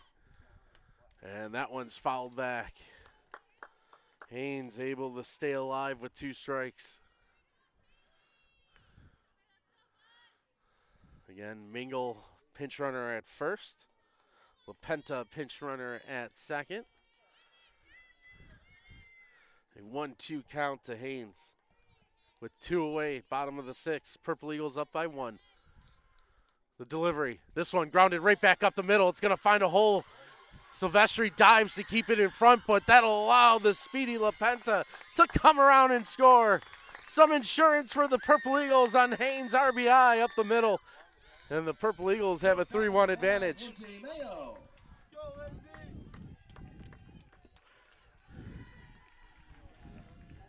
And for Kaylee Haynes, a big run for her team.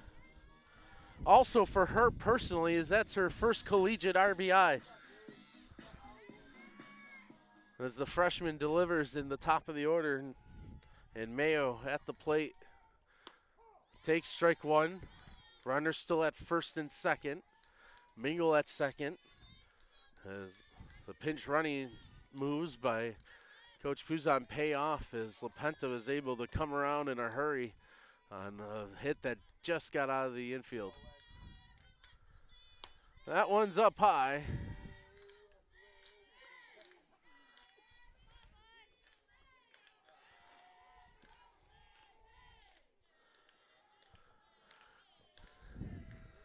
A 1-1 count.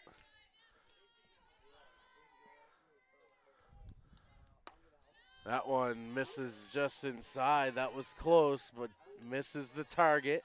Mayo 1 for 3 with a run scored and a strikeout, also 1 left on. With 2 away here in the bottom half. Took a swing at that one, got a piece with a foul ball. Runners will have to stay put where they are.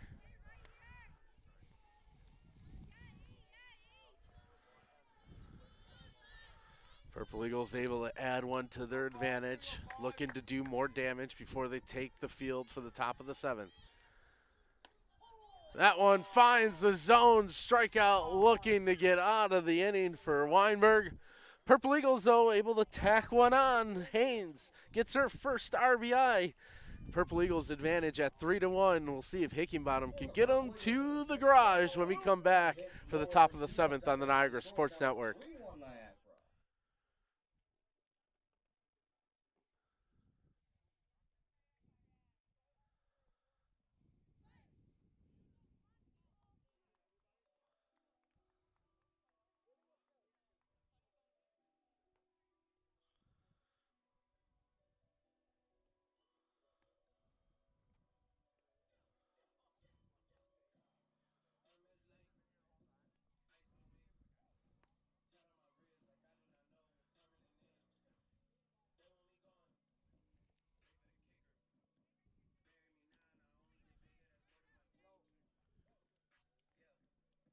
Leading off for Fairfield in the 7th, first base number 6, Megan Forbes.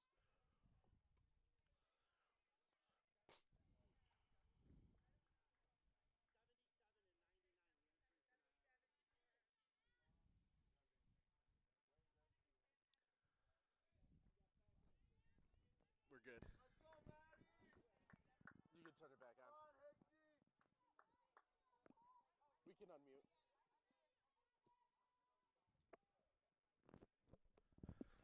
Hickenbottom back in the circle. Through 6, she's thrown 93 pitches, 2 hits, 1 run. It wasn't earned. 1 walk and 5 strikeouts. The heart of the order for the Stags in the 4-5-6. Fouled straight back, strike number 1. As Forbes aggressive at the plate. Forbes 0 for 2 today. Seeing Hickenbottom now, 3rd time through.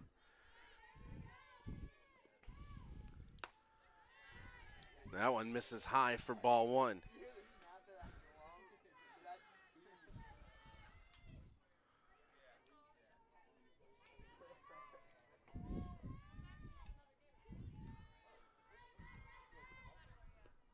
This one popped up towards center. Hare trying to find it in the sun, does so. Makes the catch for out number 1. Third base number 21, Anna Paravati. Paravati coming up to the plate now for Fairfield. 1 hit and 1 RBI. She was able to bring the lone run in. Swinging, goes opposite field. Haynes charging, makes that one. Had it in the glove, but it popped out. So the Stags will get the tying run to the plate with 1 out. As it caught her just in the palm of the glove, and it ended up popping out on her. And it keeps the Stags' hopes alive. With the tying run at the plate, they'll bring in a pinch runner. Is coming out to run will be Ella Watson, the sophomore out of Connecticut. Up at the plate, the starting pitcher, Allie Brigman. We're going to help her squat out with the bat. Good outing for Brigman. 3 innings pitched, 41 thrown, 4 hits, 2 runs, both earned, and had a strikeout with no walks. As a ball came free from the Stags bullpen. That's the reason for this little stoppage. As we get ready for the at-bat to begin for Brigman. Runner at first is Watson. First pitch misses outside for ball 1. Brigman on the game in terms of her hitting. 0 for 2 with 1 left on. Watson on the base pass.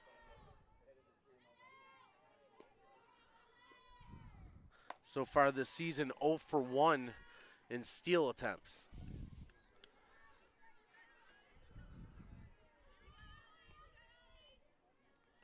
So see if that miscue ends up costing the Purple Eagles as Hickenbottom now behind in the count 2-0. Goes inside and misses 3-0. They were set to have no one on and 2 away. But the air and then 3 straight balls from Hickenbottom threatens to put the tying run aboard and bring the go-ahead run to the plate. 3-0 misses wide, 4 straight. And the Stags threatening here in the top half of the 7th. Number 13, Gia Scanapico. Fairfield gonna make a move to the bench as Gia Scanapico able to come in this pitch hit situation as she will come in for Silvestri. Silvestri was 0 for 2 with a pair of strikeouts. So they'll try to change it up a little bit.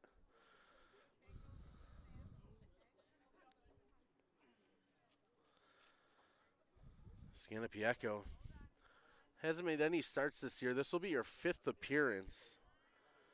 And she's had success as a hitter, but the Purple Eagles are going to make a switch. So the Purple Eagles turn to their bullpen as Thompson will get warm. We step away for just a moment, and we'll get you the final numbers on Hickenbottom.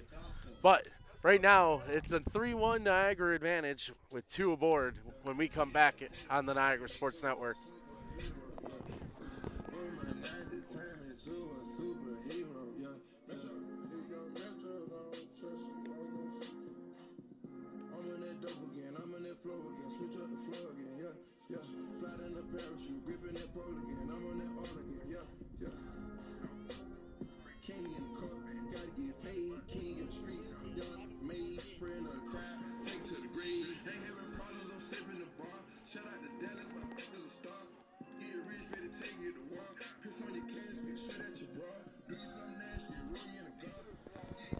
So the Purple Eagles turn to the bullpen. Running for the Stags, number 11, Martina Guiteres.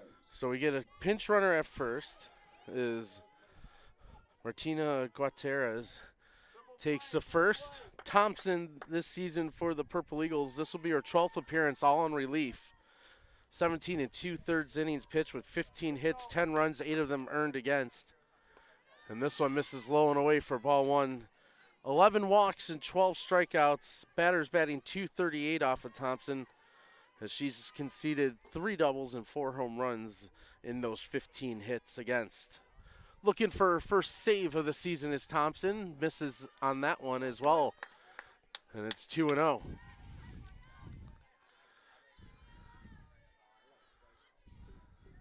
Tying run at first. Go ahead at the plate with the pinch hitter. Scanapico takes that one for strike 1. So she sees one in the zone. 2-1 count.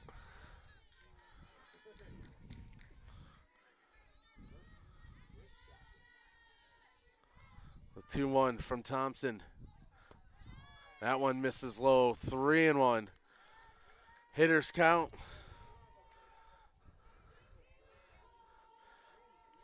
Scanapico's 1 hit in those 3 at-bats was a single. Has also drawn a walk on the season. Fouls that one off to run the count full. 3-2 with 1 away. We'll see how aggressive the base runners get, if they're just going to go full out. Unless it gets popped up in the air. We did see a double play earlier turned by the Purple Eagles on a fly out, and then the forced out with the runner trying to get back.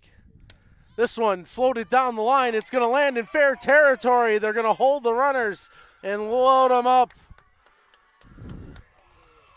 Scanapico 2 for 4 on the season now as she puts it right inside the line behind third base.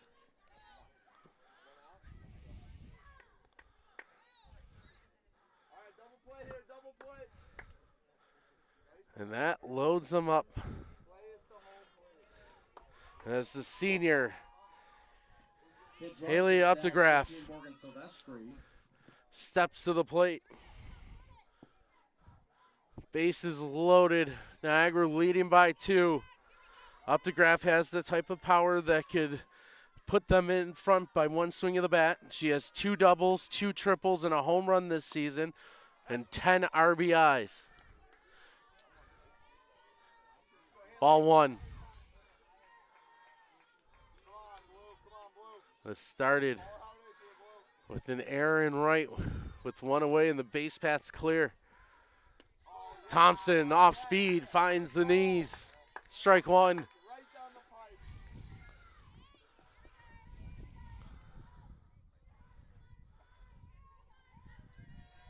Purple Eagles defense pretty much straight away. 1-1 delivery. Look out in the dugout. That one thankfully caught the roof and bounced out back into play.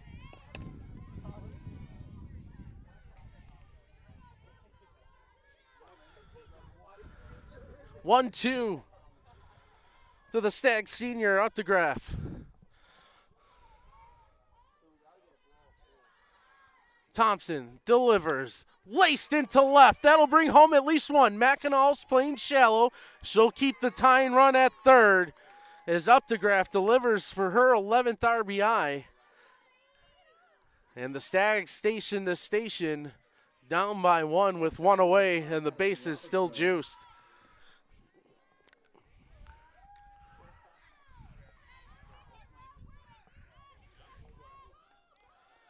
The shortstop and 5th-year player out of Amherst, New Hampshire, Madison Robichaud, to the plate. Bases loaded. Purple Eagles playing a possible bunt. Thompson paints the inside corner for strike 1. Purple Eagles defense ready to rotate if the bunt is laid down.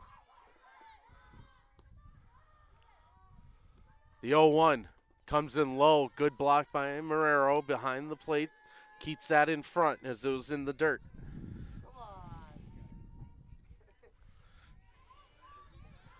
One, 1. Tying run at third. Thompson. Breaking ball falls out of the zone as it crossed the plate. 2-1.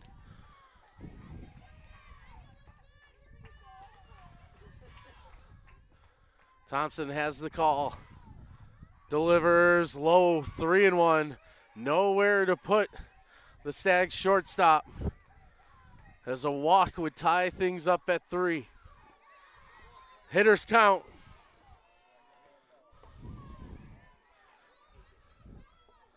Thompson comes set. Finds the zone for strike 2. Runs it full.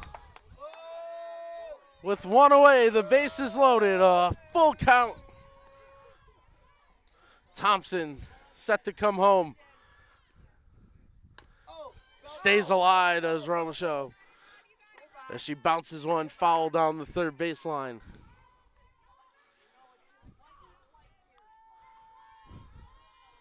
Stags, tying run at third, go ahead run at second. Purple Eagles outfield playing shallow. Defense playing in as well on the infield. Strike 3, swinging by Thompson. Robichaud went out of the zone, might have been ball 4, but it was enticing enough to have her chase. And now we have 2 out with the bases loaded. And out, the Purple Eagles break their 18-game losing streak and are on the board in the MAC. A hit, and we might see the Stags flip the script. And it's the top of the order, and Charlie Warren at the plate. Not who you want to see if you're the Purple Eagles with their .370 batting average. Watches the first one go low, 1-0. She has 5 RBIs on the season, does Warren. Doesn't get the call at the knees, does Thompson, and it runs 2-0. And Marrero gonna double check on what was wrong with that, and it appeared to be just a tad low.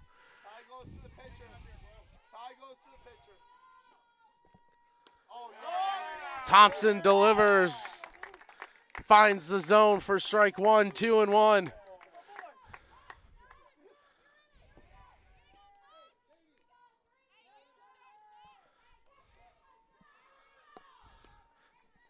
The 2-1 from Thompson.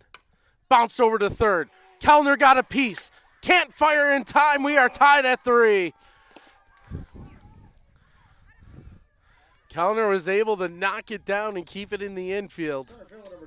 But the tying run will come across. And now the center fielder, Caitlin Hoffman, with 2 down, a chance to give her team the lead. Niagara has not trailed the 6+ innings that we have played. But a hit here can change all of that. That gets away from Marrero. Coming home and scoring is Silvestri. And the Stags in the top of the 7th rally and take their first lead of the afternoon. And they're still threatening with runners at 2nd and 3rd.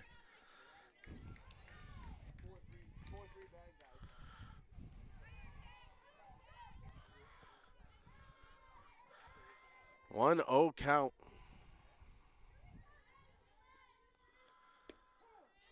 Finds a way across for strike number 1 at the knees.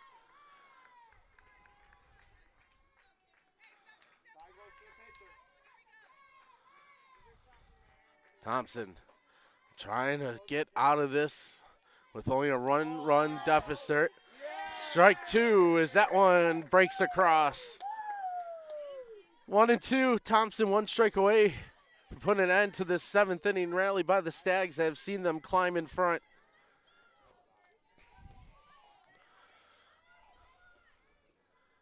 This one lifted out the center. Hare backtracking towards the fence, looking up. That one's over her head to the wall. 2 come across on the stand-up double as Caitlin Hoffman clears them. She's the lone runner left. An offensive explosion by the Stags after the Purple Eagles had an error with no one on and 1 away. And since then, the Stags haven't looked back.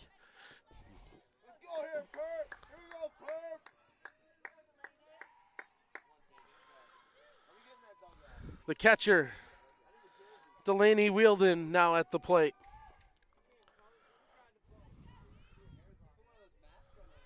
Runner in scoring position with 2 down. Thompson catches the inside corner for strike 1.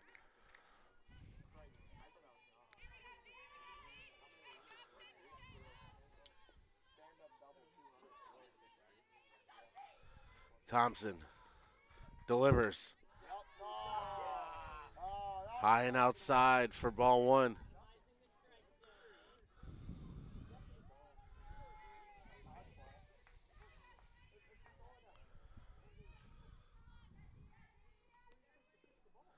This one dribbled towards third. Kellner scoops, throws, delivers for out number 3. The Stags rally. They put 5 on the board here in the top of the 7th. Purple Eagles will look to overcome the 6-3 deficit in their final at-bat when we return on the Niagara Sports Network.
Pinch hitter for the Purple Eagles to lead off this bottom half of the 7th. First time Niagara's trailed all game long, and it comes in their final at bat.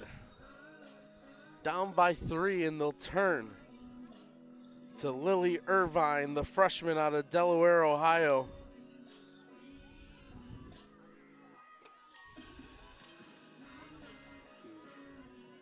Irvine this season has 8 official at-bats with no hits thus far.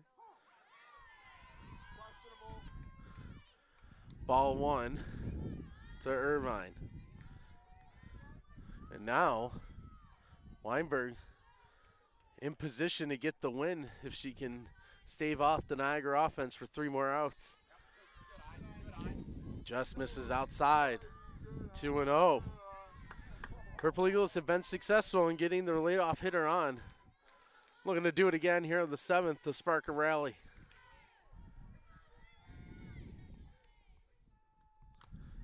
That one fouled back out of the glove of Wielden.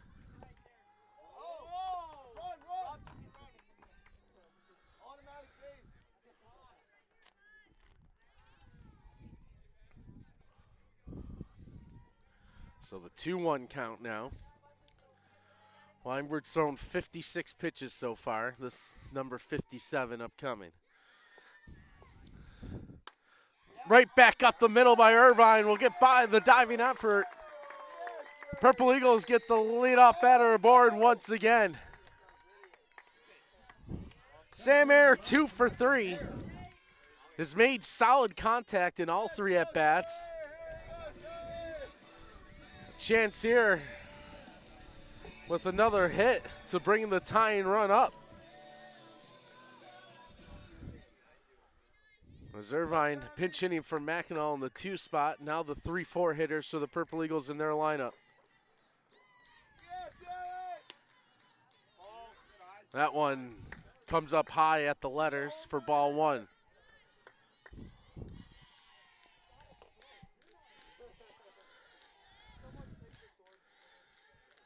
Here, 2 for 3. Watches that one go low.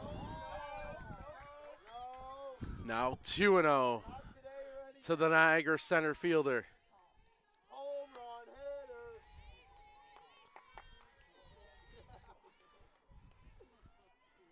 Here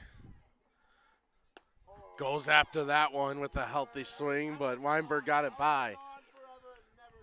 Samantha Hare, the leading RBI getter on this Purple Eagle squad with 10 on the season. Right now it's all about just getting the base hit. Ripped up the middle. That one will get by. Everyone's safe at first and second as they caught the end of the glove. Third base number 24, Maggie Kellner. Robichaud unable to squeeze it tight, but she did keep it in the infield. Keeps the force alive at third. Niagara's third baseman Maggie Kellner on deck, but first they're going to visit at the mound as Coach Brzezinski wants to have a chat with their young freshman dealer. Weinberg really battling out there, trying to get the first out of this 7th inning. She's gone 3+.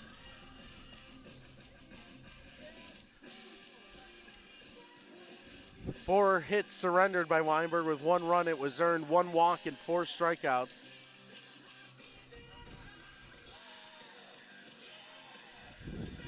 Four, 5, and 6 up for the Purple Eagles. Can't see the Stags bullpen from our broadcast location, so not sure if they have anyone warming up or not for Weinberg. But number 8 will stay out there.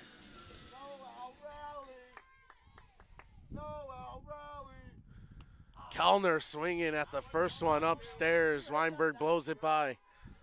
Kellner possesses some pop to that swing. Had 4 home runs last year.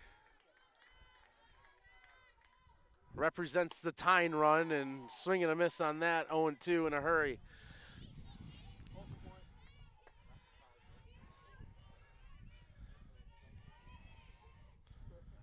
Second most hits on the season coming in today. Check that, third most on the team with 12. But goes down on 3 straight, all swinging. Got a piece of the last one, but caught by Wielden. 1 away. First base, 77, Shayna Mishral. So Mishral Up to the plate, the senior out of Syracuse, New York.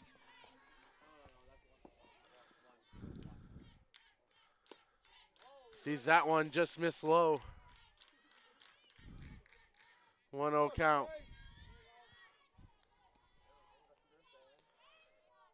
Irvine, the runner at second. Hare at first for the Purple Eagles. Mishral, the tying run at the plate. Leaves that one upstairs, 2-0.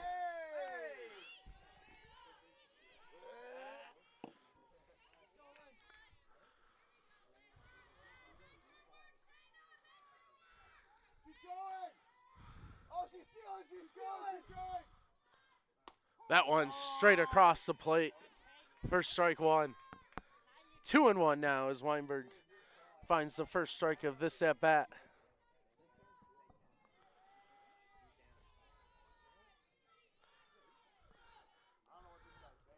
Upstairs, that one misses, 3-1. 27th batter of the game for the Purple Eagles. 3-1 count, 2 aboard, they trail by 3.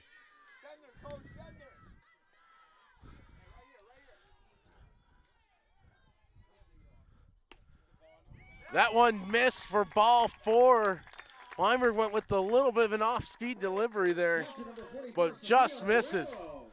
Bases loaded for the Purple Eagles, 1 down, and the freshman catcher currently set to come to the plate.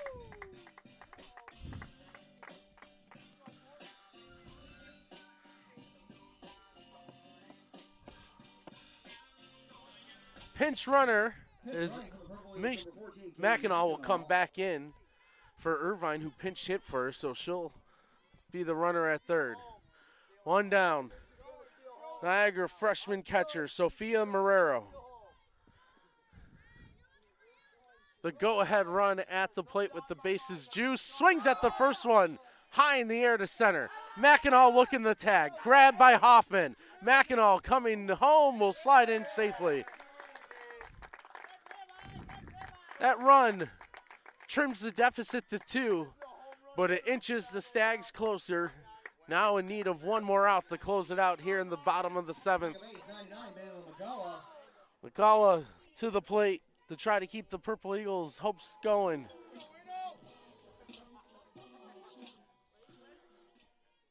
McCullough 0 for 1 with the strikeout today. Swinging at the first one. Strike 1. Hare at second. Mishral at first with 2 away and a 6-4 Stags advantage. The 0-1. Foul tip, 0-2. And now Fairfield 1 strike away from the comeback victory.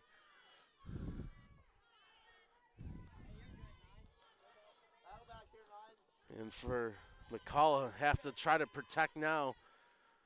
Every pitch available. Let's see what Weinberg dials up. The 0-2. Up high. Call left it up there for ball number 1, 1-2. Tying run at first base for the Purple Eagles.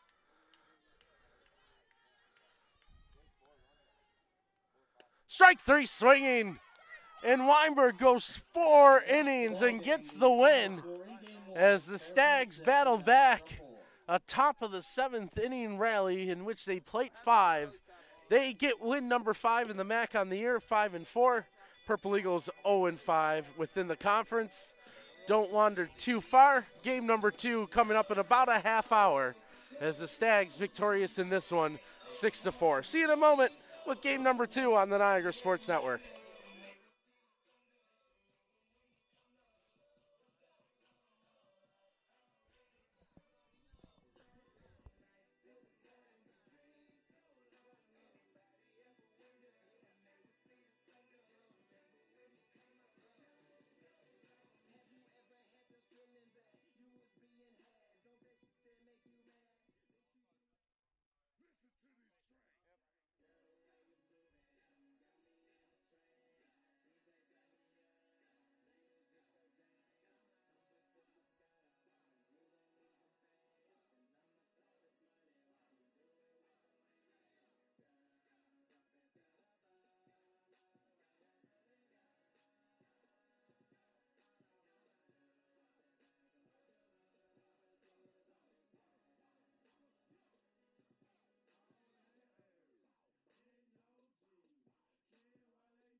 not before 5. It's got a good looking woman with her arms out.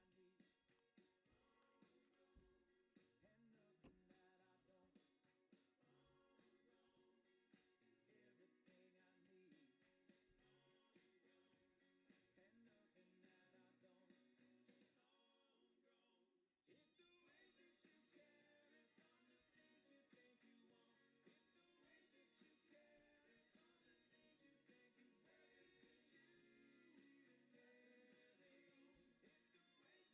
there.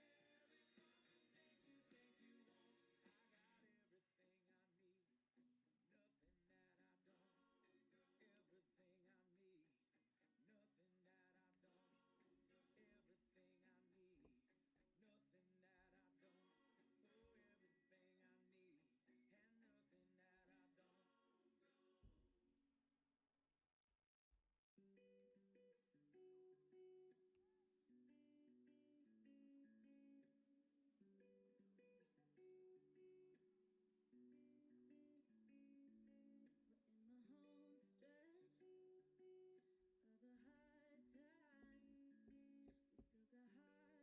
crazy.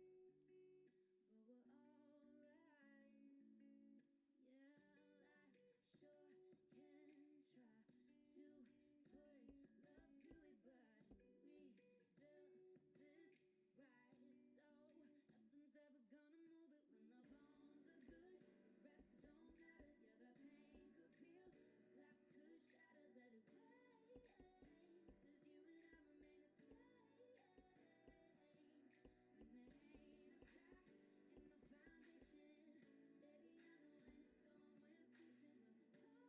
We're in the home stretch of the hard times.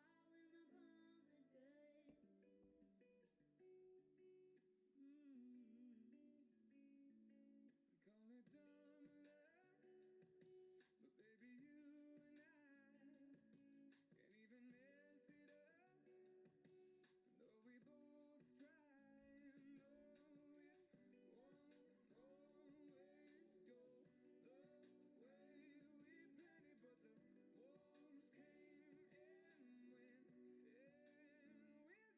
gonna move it when the bones are good. The rest don't matter. Yeah, the pain could peel, the glass could shatter, let it rain. 'Cause you and I remain the same. When there ain't a crack in the foundation, baby, I know any storm we're facing will blow right over while we stay put. The house don't fall when the bones are good. We call it dumb luck, but baby, you and I can't even mess it up. Though we both try, no, it won't always go the way we planned it. But the wolves came and went, and we're still standing when the bones are good. The rest don't matter. Yeah, the pain could peel, the glass could shatter, let it rain. 'Cause you and I remain the same. And there ain't a crack in the foundation, baby, I know any storm we're facing will blow right over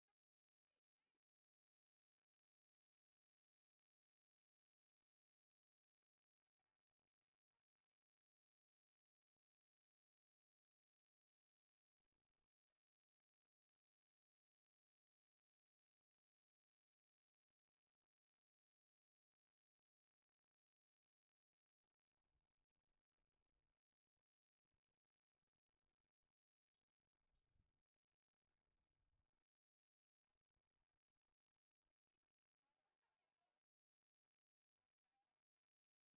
Ladies and gentlemen, here are the starting lineups in game number 2 of our doubleheader. First for visiting Fairfield.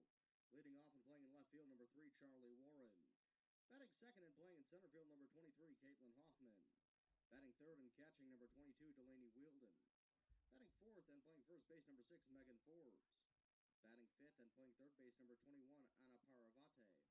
Batting sixth and playing in right field, number 5, Haley Updegraff. Batting seventh, the designated player, number 14, Allie Bridgman. Batting eighth and playing second base, number 15, Morgan Silvestri. Batting ninth and playing shortstop, number 12, Madison Robichaud. Starting pitcher for the Stags in Game 2, number 20, Sam Lindsay. Now the starting lineup for your Niagara Purple Eagles.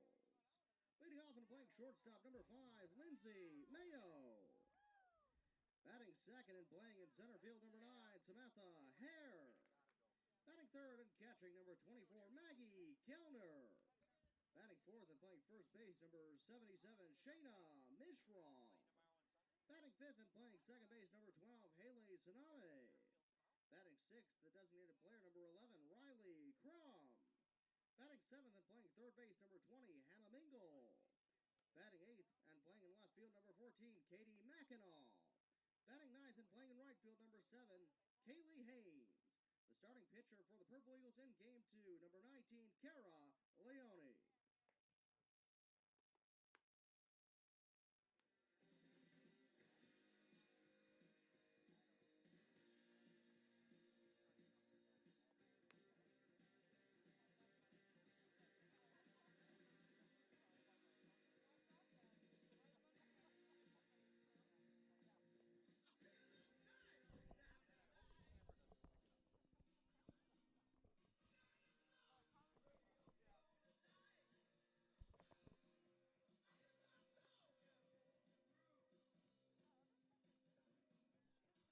Leading off for Fairfield in the first, left fielder, number 3, Charlie Warren.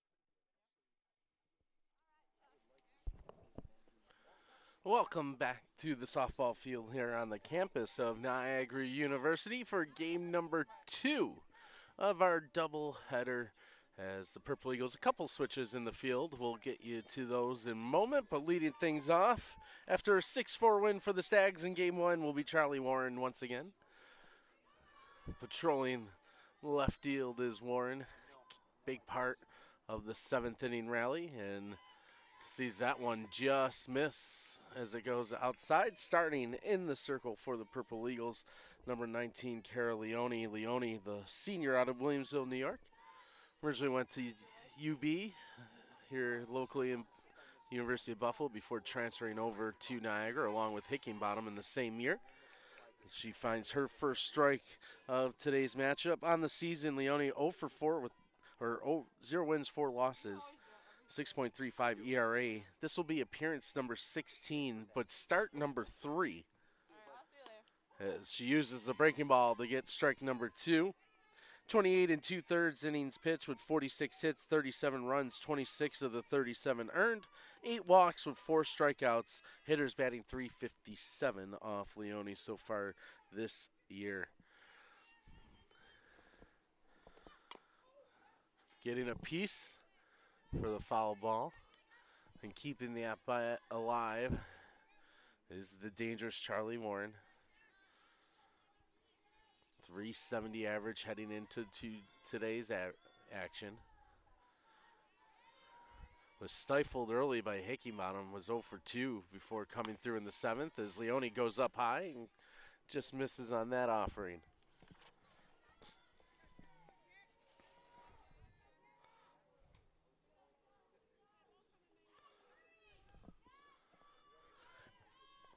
So the 2-2.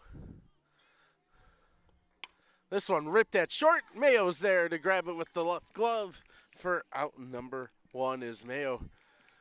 I've seen a few of those line drives head in her direction this afternoon, able to snag that one. Made it look easy. And number 2 hitter coming up to the plate and the center fielder, Caitlin Hoffman. Hoffman a .300 average so far this year, and she'll watch strike 1 cross the plate. Coming into today, had 9 runs scored and 24 hits, 8 of them extra base variety with 5 doubles and 1 home run to go along with 2 triples. This one fought off and sent down the first baseline. It'll go well out of play.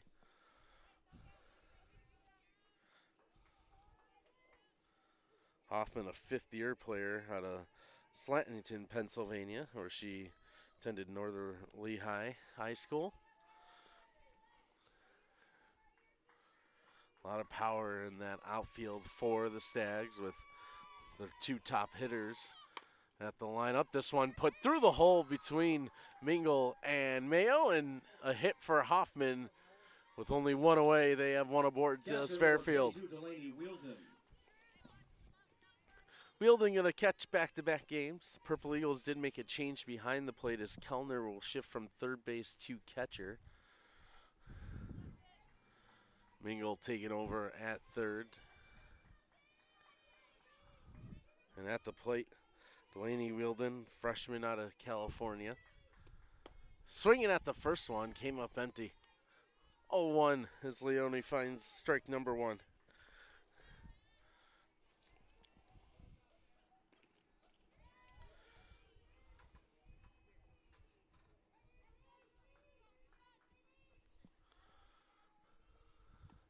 Oh, 2 after Wielden went looking for that one. Liked it below the knees to take a swing at elevating that. But Leone able to get it by, and now ahead in the count 0-2. Breaking ball, strike 3 looking. Good movement at the end as she buckled Wielden for out number 2 in the inning. I'll bring up the 4 spot and cleanup hitter. First baseman for this Fairfield squad is Megan Forbes. Now a senior out of Norco, California. Running on the pitch and getting there successfully with the stolen base.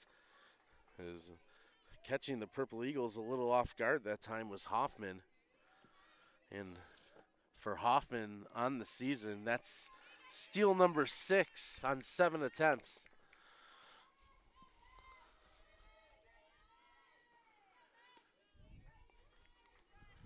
So that moves the runner in scoring position, and 1-0 count.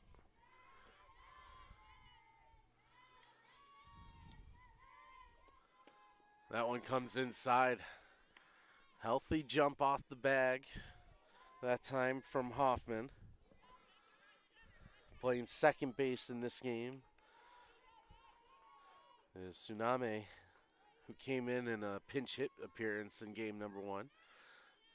She takes over from McCullough at second. This one's going to be a bouncer, and it ends up hitting Forbes. So that puts Forbes on first and second with 2 away, and playing in the field this game is Paravati after she had been substituted for as a designated player at one point.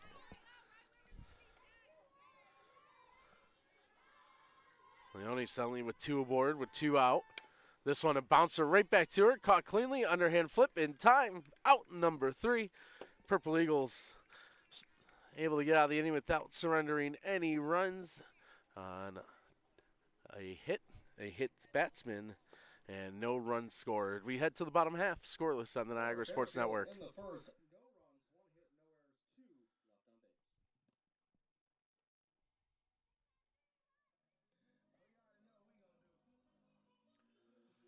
no errors, 2 left on base. Leading off for Niagara in the first, shortstop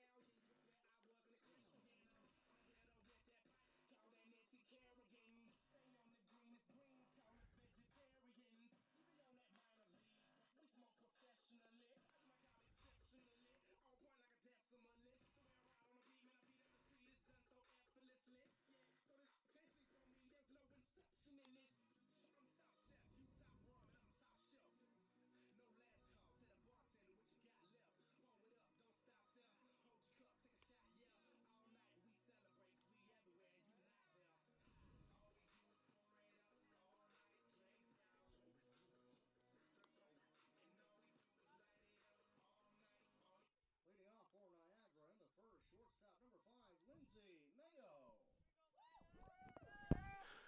So the Purple Eagles will have Mayo at the plate. 1 for 3 in our first game.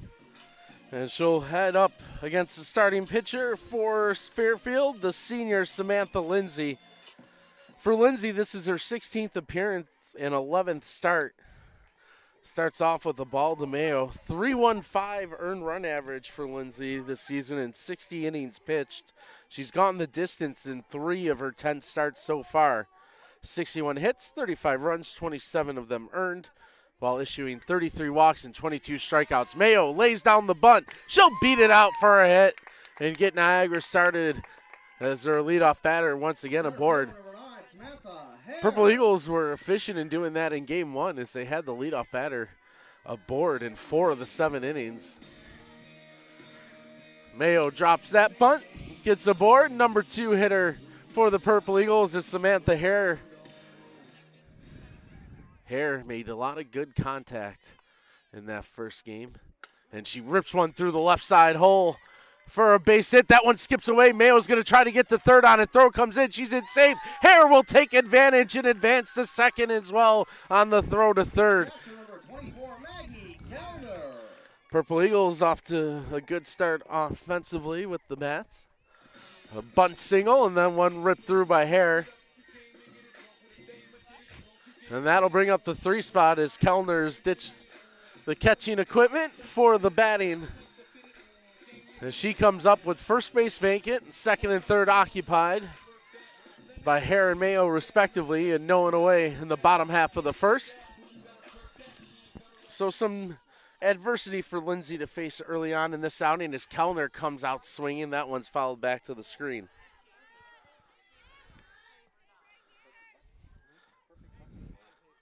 Kellner batting .200 coming into today with 7 RBIs.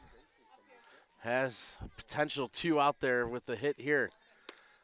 Lots that one just missed the zone as Lindsay thought she had the strike. Lindsay has 1 shutout to her credit this season. This one ripped down the line right into the glove. Diving back is Mayo as that one was snared. Good reaction that time on the hot corner by Paravanti. And Paravanti with the reach able to get up and snag that and deny the Purple Eagles an extra base hit and 2 runs.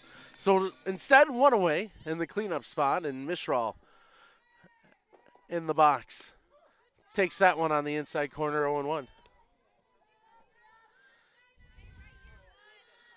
Mishral .212 average coming in. Had 2 RBIs in the bottom half of the third in game number 1, her 6th and 7th of the year. That one's high and wide. Good stop, though, and stretch that time behind the plate by Wielden. If that one would have got by, Niagara would have opened the scoring. Hare and Mayo on the base paths. Swing and a miss from Mishral as Lindsay delivers. Gets to 2 strikes, 1 and 2. 1 and 2 as Mishral digs in. Lindsay to deliver. Lifts this one opposite side. Tough play running in from center and just getting there in time and reaching down is Hoffman. Got over the head of Silvestri, who was trying to run back. Good hustle from Hoffman charging in to make the grab.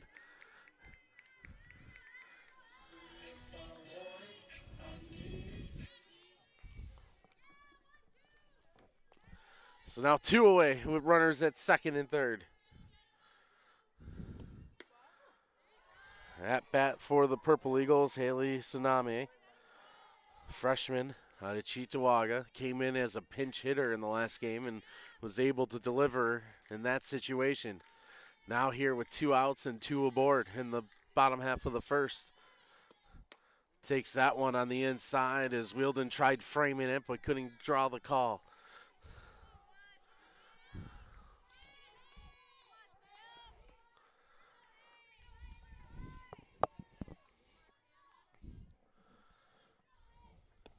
This one ripped to the left side. Robichaux's there. Throw across, accurate and on time. Staggs able to get out of some early trouble after back-to-back hits to open the inning. Purple Eagles then go down 1-2-3 and remain scoreless after 1. We head to the top of the second next on the Niagara Sports Network.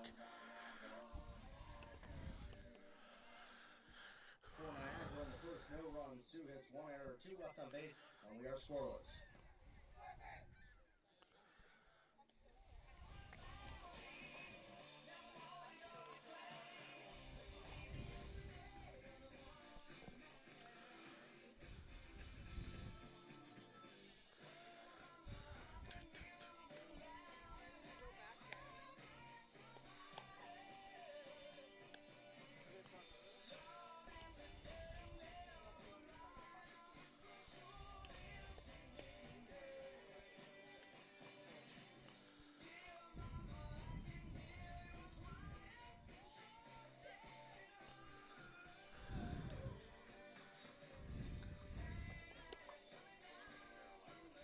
Oof.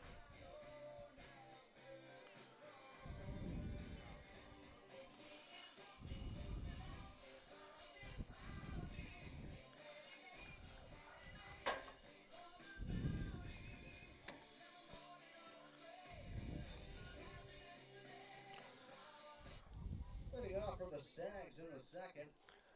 Right fielder number 5, Haley Updegraff.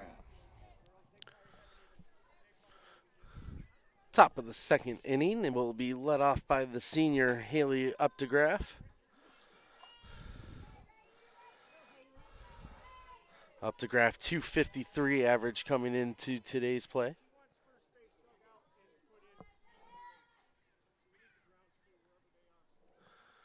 So we have a quick pause as there's an issue in front of the Fairfield dugout that needs to be cleaned up, as first base is a little loose, maybe sticking up. I want to make sure that there's no danger.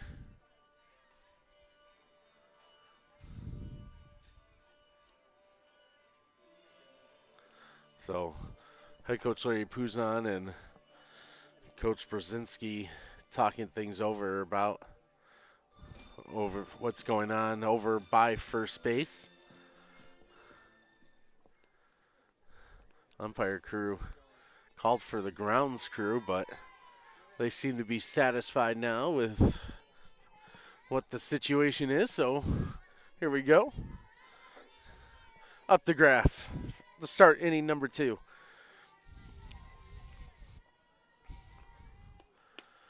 And that one just misses as Leone delivers.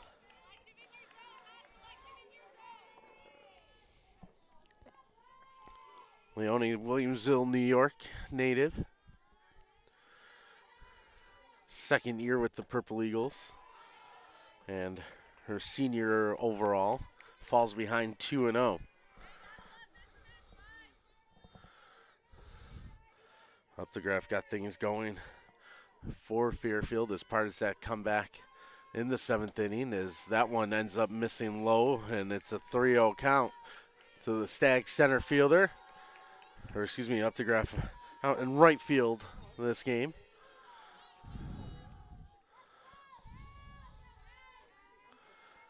The 3-0 delivery finds the strike zone. We'll extend this at bat.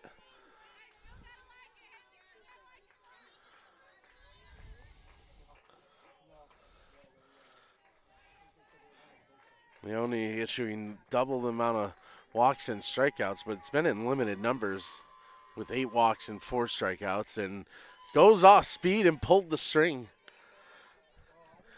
And got the swing over the top that time from Updegraff and battled back to run the count full now. After falling behind 3-0, 3-2 count to the leadoff hitter here in inning number 2. This one, a bouncer right up the middle. That'll find its way into the outfield. And Updegraff, a base hit, gets the Stags going here in the second inning, and the starting pitcher from last game and occupying the designated player spot in this one, it will be Allie Bridgman. Bridgman went 3 innings as the starter in game 1, giving up 2 runs. Comes up with no one out and 1 runner on. Runners going, Updegraff. Kellner fires and Safe at second is Updegraff. Slid past the bag, but was able to get back before any tag was applied. And for Updegraff, on the season now, that's her 10th stolen base on 11 tries. So the runners going here for the Stags. Saw Hoffman steal her 6th, and number 10 now for Updegraff takes away the force at second with no one away.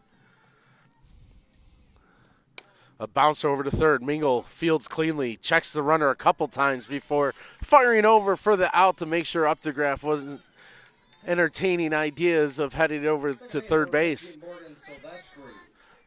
Well played by Hannah Mingle, sophomore, showing the experience that time, making sure Updegraff stayed put. Second baseman comes up, Silvestri for Fairfield. Foxborough, Massachusetts native. In her sophomore year with Fairfield. Takes that one for strike one.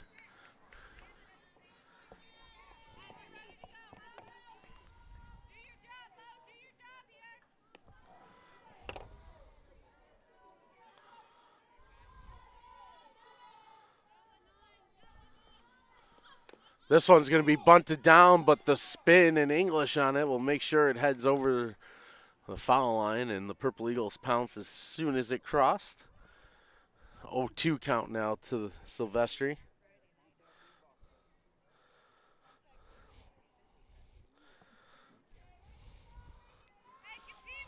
Leone making her 3rd start of the season today, had 3 starts all of last year, in which she pitched 57 innings for the Purple Eagles and struck out 26. And during that process, she had 8 scoreless outings. Up high, Silvestri's going to leave it up there for ball 1.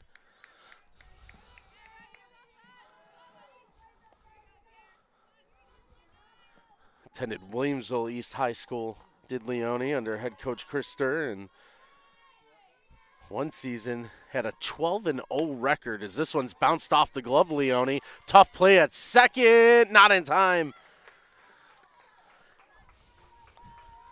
Leone got a piece of it with the glove. Tsunami able to release in a hurry, but the speed down the line safe there as Silvestri made it in time, puts runners at the corners with just 1 away.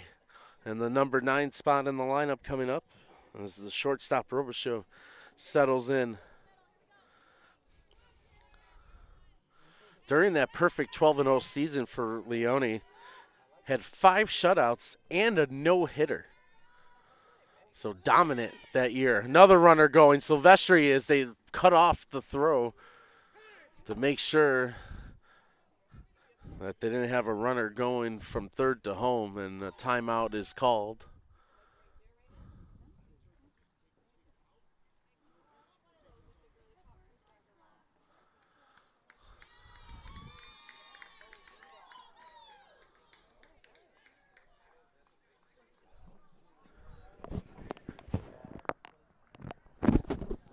Sean, what was the call? She left early. So on that steal attempt, the runner, Silvestri, took off for early, left the bag before the delivery, so she is out. Brings 2 outs with the runner at third. Square around bunt attempt. The out at first will not occur as the bunt lay down perfectly by Robichaux. Brings in the runner. A little small ball to open up the scoring by Fairfield. Left fielder number 3, Charlie Warren. And for Robichaux, RBI number 8 on the year on a perfectly laid down bunt.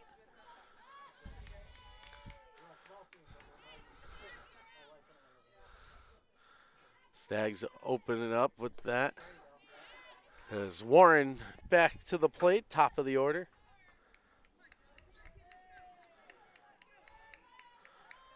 Warren 0 for 1 in this matchup. Leone trying to get out of the inning while limiting the damage to just one. This one slapped towards short. Mayo fields cleanly. Throw across is in time to get the speedy Warren. Staggs able to get one across. Is up to Graff. Got the single, the steal, advanced, and then comes on home on the bunt base hit by Robichaux. 1-0 as we head to the bottom half of the second on the Niagara Sports Network.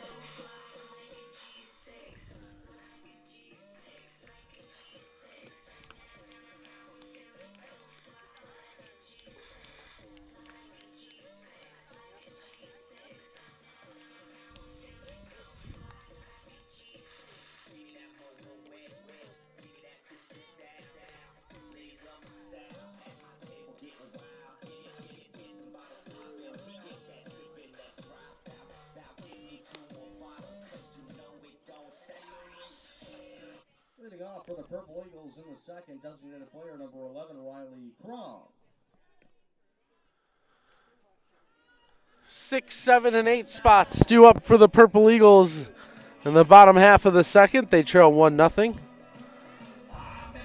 Riley Crum to start things off.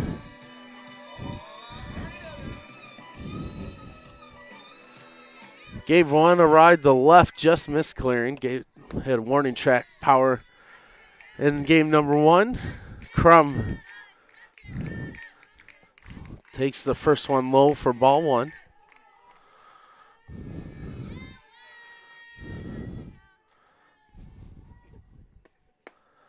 That one also misses low 2-0.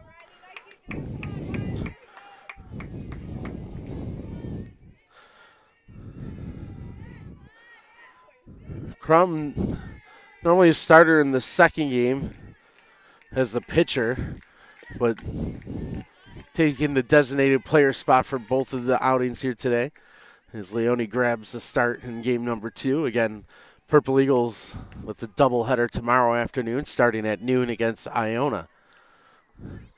Staggs will be taking on the Griffs on Main Street, downtown Buffalo. Crum, the 2-1, sees that one just miss low as well. Lindsay consistently working the bottom part of the strike, or bottom part of the zone, and just missing.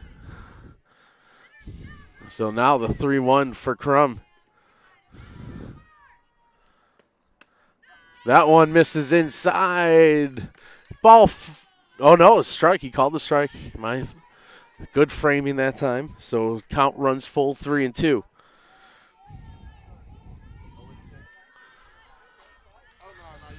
The 3-2. Swing and a miss. Lindsay able to get it by for the strikeout. Third base number 20, Hannah Mingle.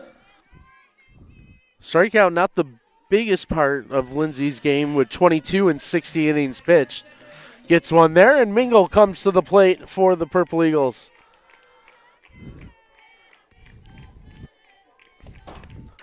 Fouls this one right on back.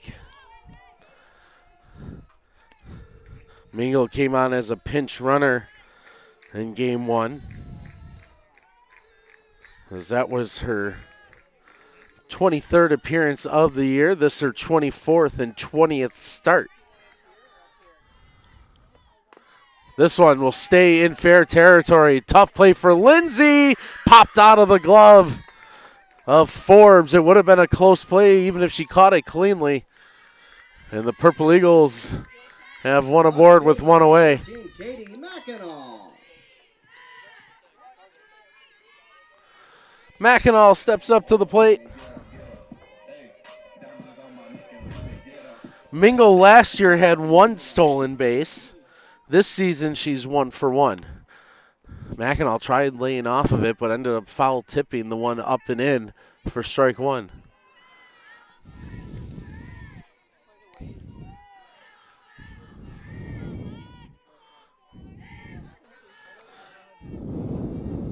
Mackinac patrolling left field today for the Purple Eagles.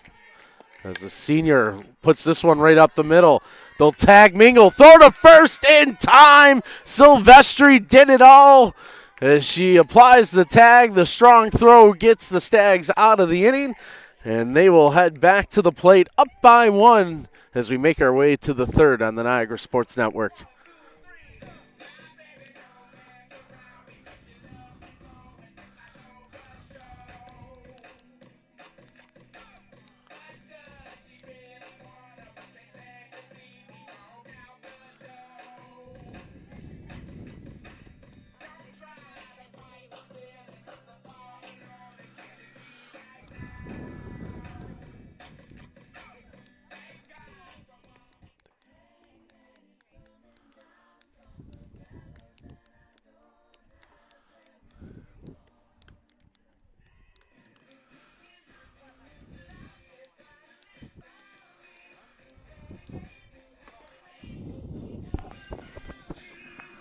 Sir.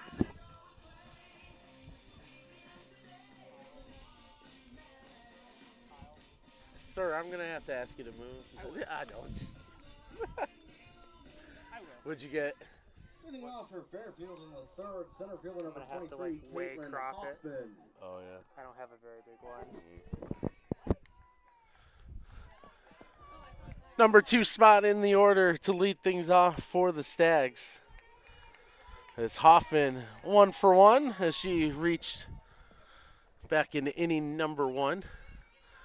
Lead currently standing at 1 for Fairfield as Leone set to get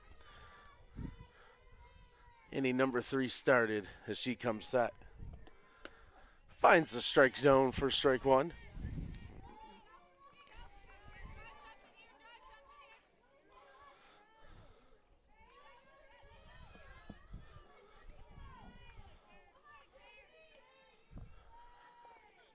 Off speed will miss. 1-1. The Stag squad led by Julie Brzezinski, and Brzezinski now in her 26th season at the helm of this Fairfield program. As this is bounced back, Mayo takes it on the hop, delivery across in time. As out number 1 recorded. Catcher number 22, Delaney Wielden. And Brzezinski has seen a lot of success, especially recently with Fairfield, as they've won 2 of the last 4 MAC tournament titles. But that's dating back a little bit. They won in 2015 and 2017, did the Stags. And a strike there. This her 26th season. In the previous 25, Fairfield has made the MAC championships 22 times.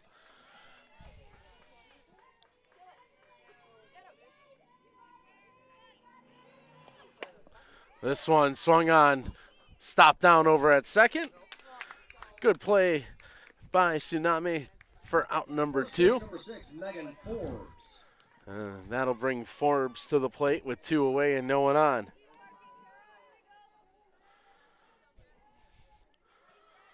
Forbes a sacrifice. She comes up to the plate and sees strike 1 come across the plate. Leone trying to continue to hit that zone and get out of this inning in a hurry on this perfect day for Niagara's home opener this season. This one off the glove again, Leone. Mayo fields it, throws in time. Took the ricochet in stride right in front of the bag at second. And the strong throw at first for out number 3. Purple Eagles set them down 1-2-3 as we head to the bottom half of the third on the Niagara Sports Network.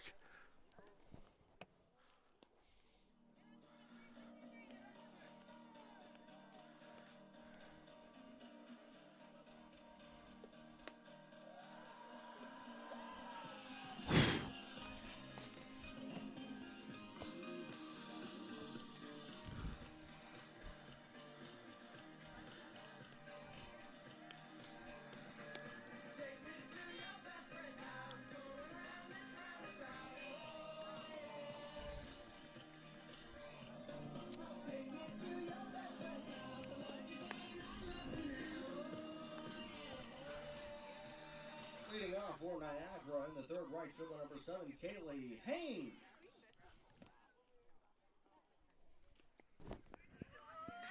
Good? We good?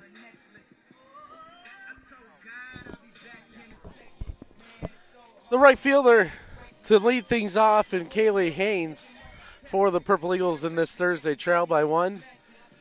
Mentioned this being the Purple Eagles' home opener this year. Obviously, can't get started too early here in Western New York, and they did have one scheduled for last week here on the campus of Niagara University, did the Purple Eagles, but that got rained out against Youngstown State. To make it up, they actually traveled to go take on the Penguins, and a pair of losses, but by a combined 3 runs in those losses to Youngstown State by the Purple Eagles, as Lindsay pulls the string but won't get the call. Looked good for a second there, but missed the zone. 1-1 to the freshman. Going up against the senior pitcher, Samantha Lindsay. Leaves that one up high for ball 2. Conditions today, though, perfect for softball. High 70s. Primarily blue skies. And very little breeze to speak of. That one misses high and wide. Ball 3, 3-1 count. Haynes, Ashland, Ohio native, where she went to Mapleton High School. Got her first collegiate RBI in Game 1, and now reaches here in Game 2 via the walk, as that one climbed the ladder and missed up high, and we're back to the top of the order for the Purple Eagles. Mayo laid down a bunt to reach in the top half of the first, comes up with no one out and 1 aboard here in the second. Leads the Purple Eagles in batting average coming in. Rips this one out, straight center field. That one's going to hit the wall at the bottom of it. Haynes in safely to third, a stand-up double for Mayo. Center fielder number 9, Samantha Hare.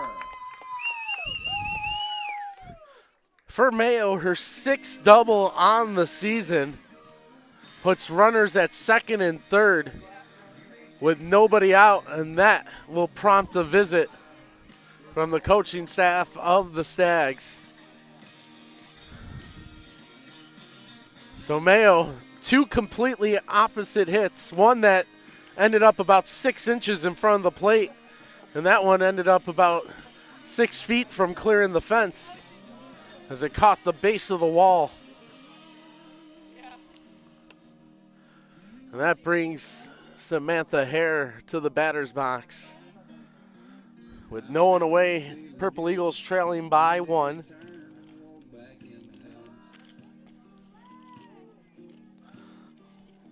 Lengthy discussion in the circle. Breaks up. And Hare, who's had solid contact every at-bat today. 2 hits in Game 1, 1 here already, 1 for 1 in Game 2. A hit here will certainly plate 1, possibly 2. No one away. Swinging at the first one, opposite field, headed towards the wall and reaching up and grabbing it. Good play is up to Graff, but it will be an RBI on the sac fly for Hare as Haynes comes across to tie it at 1. For Sam Hare, RBI number 11 on the season. That paces this Niagara group. Also advanced Mayo from second to third on the deep drive to the right side.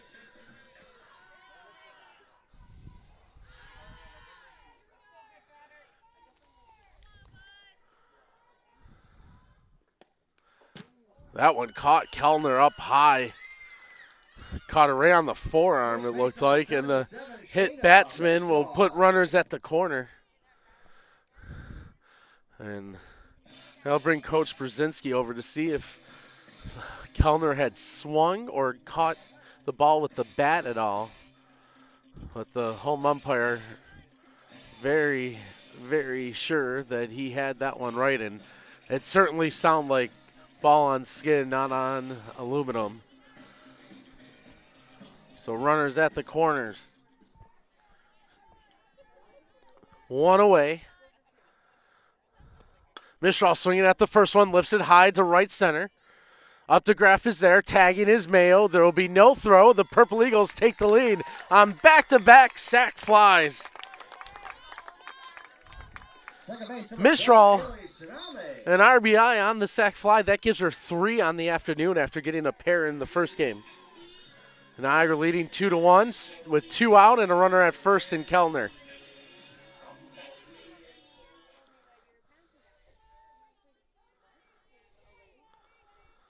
Tsunami leaves that one up high as Kellner does a little dance off first. Keeping the watchful eye on her is Wielden, making sure Kellner didn't have thoughts of heading it over to second. If she does, Kellner has yet to try a steal attempt this year. Now she's going, though. The throw from Wielden low on a line in time. Somehow applied the tag, and Kellner, an awkward slide into second, comes up with a little bit of a hitch in her giddy up, and for Kellner, going to make sure she's okay. But out number 3 on the throw from Wielden the second. Purple Eagles with the pair of runs take the lead as we head to the fourth, 2-1 on the Niagara Sports Network. For the Purple Eagles in the third, 2 runs, 1 hit, no errors, none left on base. And the Purple Eagles now lead it 2-1. That was close. Me too. I thought she slid in. I thought she got there.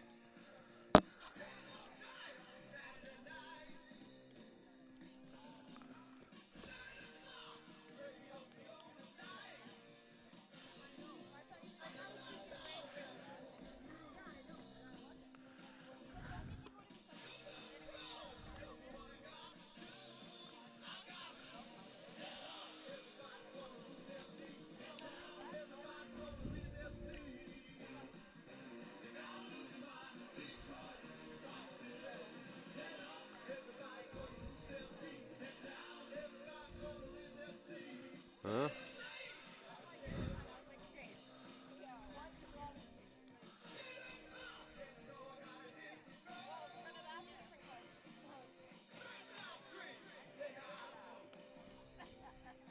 Leading off for Fairfield in the fourth. Third base number 21, Anna Paravate. Kellner's going to stay out there. She's a softball player, going to take more than that to get her out of this game. Leading things off for Fairfield, their third baseman, Anna Paravati, a freshman from Monroe. Set to see Leone for the second time, and that one misses 1-0. 0 for 1 with 2 left on, and this one for Paravati.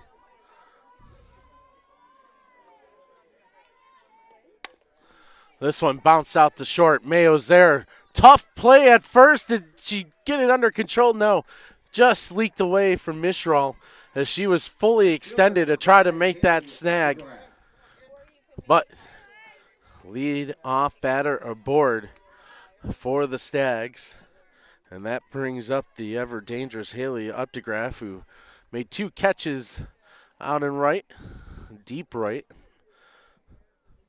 That resulted in the Purple Eagles getting 2 sacrifices in, and we'll see what is happening here as Coach Brzezinski had a quick chat with the umpire. I don't see a pinch runner as of yet. Let's see.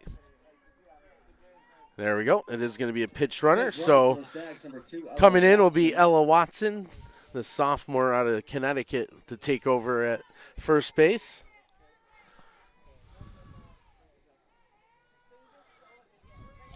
Updegraff, the senior. No one out.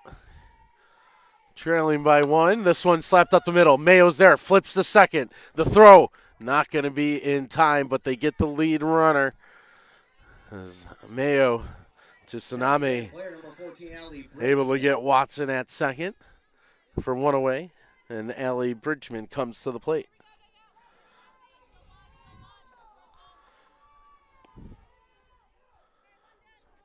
Bridgman out of East Windsor, New Jersey, where she went to Hightstown High School.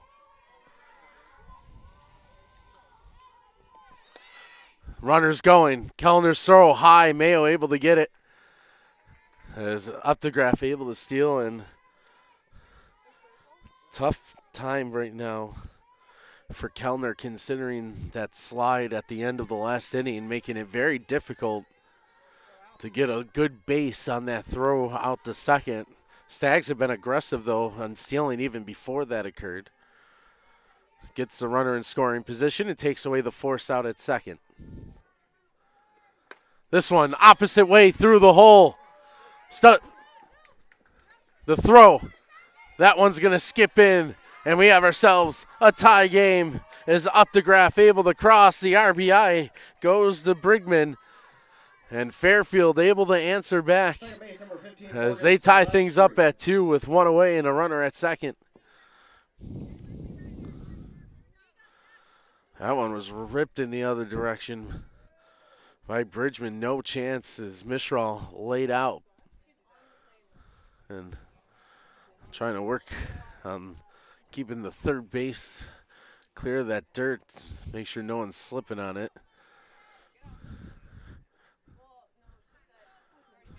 And Silvestri set to go to the plate, but a timeout called as Coach Brzezinski talking over some strategy before this next at-bat.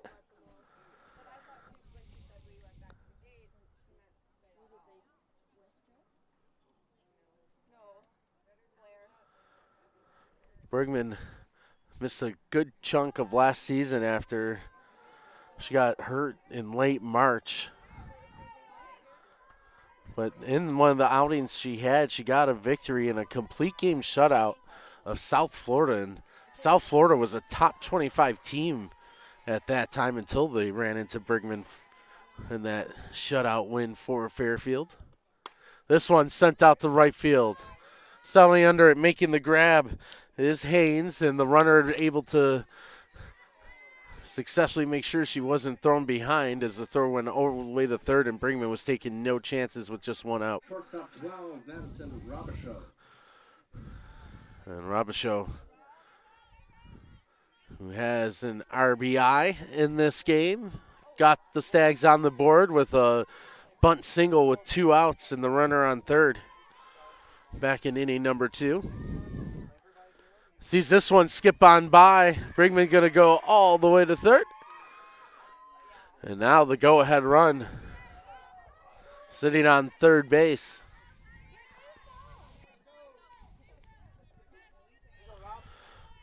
As we have 2 away here in the top of the 4th. Leone trying to get out of the inning with the game tied.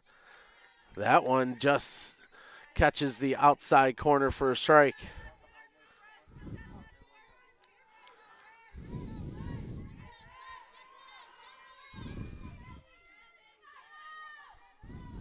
The 1-1 up high, 2-1.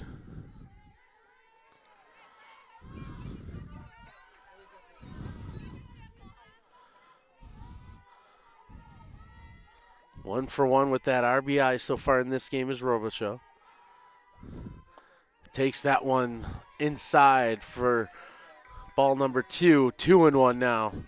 Top of the order, and Charlie Warren on deck. And the Purple Eagles gonna gather and talk things over. Correction on the count now, 3-1. And if you issue the walk, that means Warren comes to the plate with 2 aboard and 2 out. As Coach Larry Pouzon talking things over with his senior pitcher. She and Kellner ready to go for this 3-1 delivery. Karina has Robichaud in this game Has delivered offensively and defensively. Hoping to do it again. Sees that one catch the corner for strike number 2. Thought she had earned the free pass, but Leone paints the corner to run it full. 3-2 count with 2 away and the runner at third.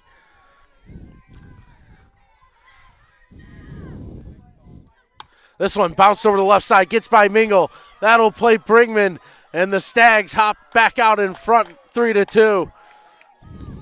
Second RBI of the game for Robichaux. Left fielder number 3, Charlie Warren. That ups her number to 9 on the season and keeps the 4th alive for Fairfield, who's played it 2 so far. Top of the order, and Charlie Warren stepping in. Warren 0 for 2 in this second game. Misses on that one. Steal attempt. Throw is in time. Purple Eagles get on the inning. Stags preserve Warren for the next inning. She'll lead off with no outs. Purple Eagles head to the bottom half of the 4th, down by 1 on the Niagara Sports Network.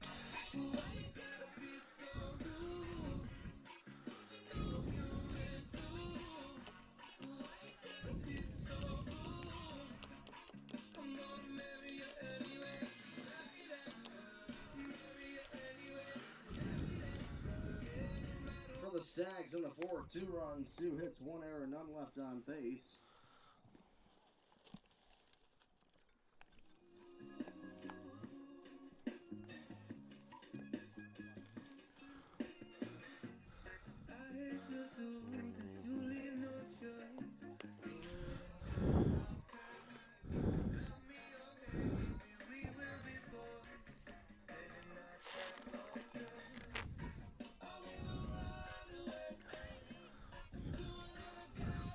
Leading off for the Purple Eagles in the 4th, second base number 12, Haley Saname.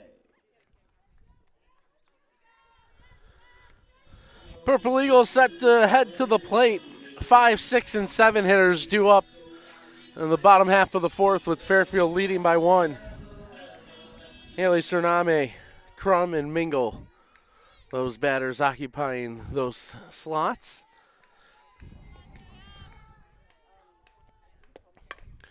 First one pulled foul for Lindsay. So far 3 innings, 33 pitches thrown, while giving up 4 hits and 2 runs, both of them earned, a walk and a strikeout, headed into this 4th inning of work.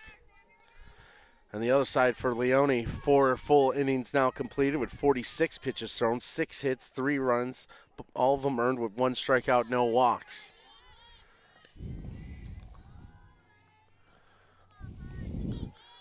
One count now after the second pitch missed.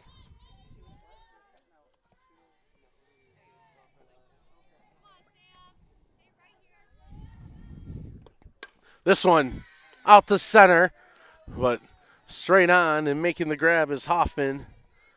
She's able to record the first out of the bottom half of the 4th, and up comes Riley Crum. Designated player number 11, Riley Crum. Crum in the designated player slot, the senior out of Youngstown. Had a huge high school career here in Niagara County. Won the championship 3 times in the NFL, the Niagara Frontier League, during her time at Lewiston Porter High School. Looking to get that one up high, but Lindsay able to overpower for strike 1. As during that run of 3 championships, Crum was the 2-time Pitcher of the Year of the conference. Also, 2018 All-Western New York selection. Falls behind 0-2 at this at-bat. And in 2017, she was named to the All-Area Softball Player of the Year as well. This one ripped down left field. Warren's there for the grab, and out number 2. Third base number 20, Hannah Mingle. That brings Mingle to the plate with the base paths clear and 2 away here in the bottom half. Lindsay trying to get her team a quick 1-2-3 so they can head back to the plate after a productive top half of the inning in which they scored 2. That one comes inside and misses for ball one to Mingle.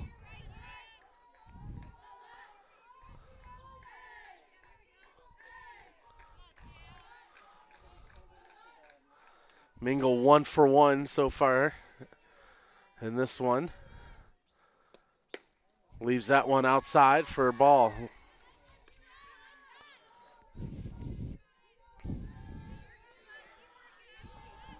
Forbes playing a little bit in.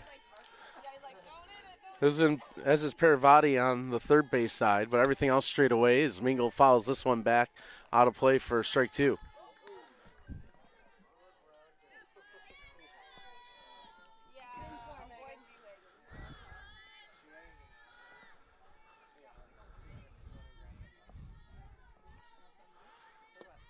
Mingle bounces this one to short. Robichaud able to gather. Strong throw across in time for out number 3. A 1-2-3 inning that time for Samantha Lindsay and the Fairfield Stags. They head back to the plate leading by 1 as we transition to the top of the 5th on the Niagara Sports Network. None left on base. The score now Fairfield 3, Niagara 2.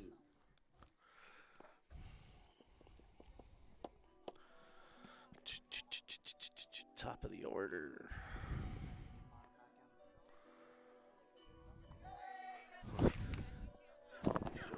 Finish the last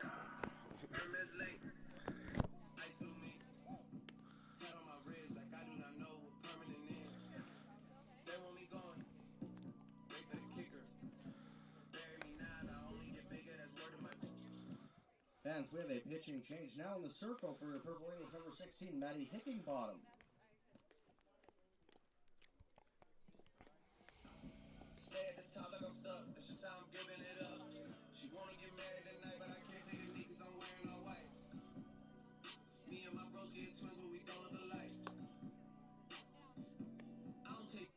Leading off for Fairfield in the 5th, left field number 3, Charlie Warren.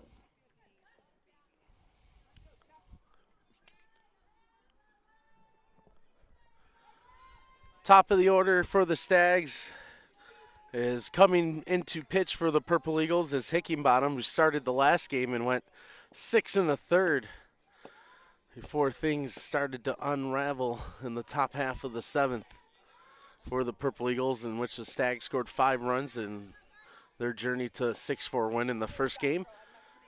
Warren went 0 for 3 against Hickingbottom, so the Purple Eagles turn to her here to start off the 5th in the top of the order, and Hickingbottom starts off with the strike. Warren following up her freshman campaign here in her sophomore year, with putting on just a terrific display of offense as she looked to get a bunt down, but fouls it off for strike 2. This year batting .370, that's after she batted last year at the .347 average, was part of the All-MAC rookie team.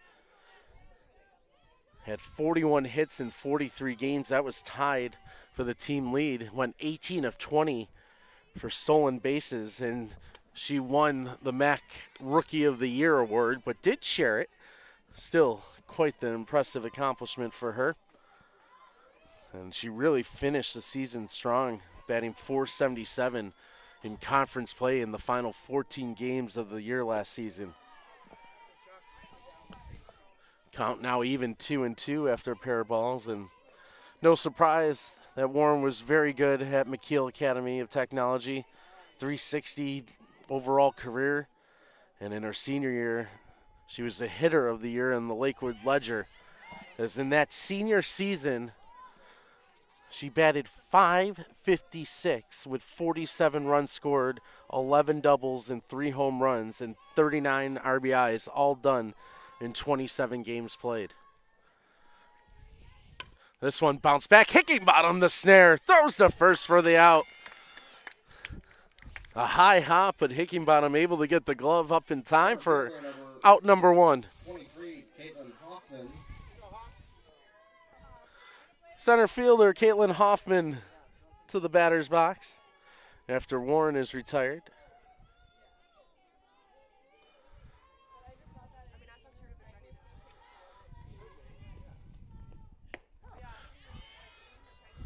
Hoffman sees that one go across for strike number 1.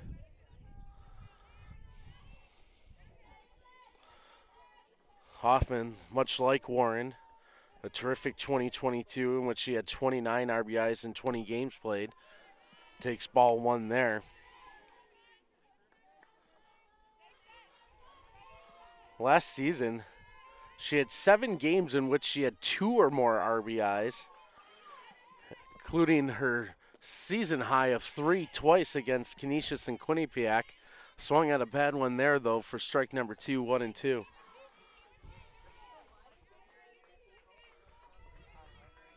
Hoffman was actually a pitcher in high school at Northern Lay, but really coming alive with the bat here in college, and good defensively straight away. She pulls that one foul to keep her at bat alive.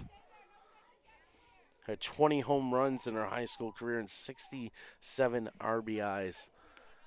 But behind in the count here, 1 and 2, but the pitching background maybe offers some insight into what Hickinbottom's going to present her with next. 1 down, no one on.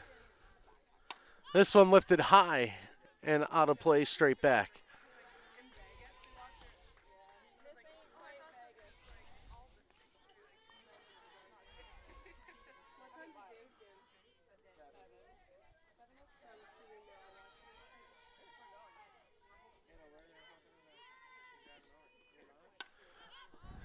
Same result on that pitch.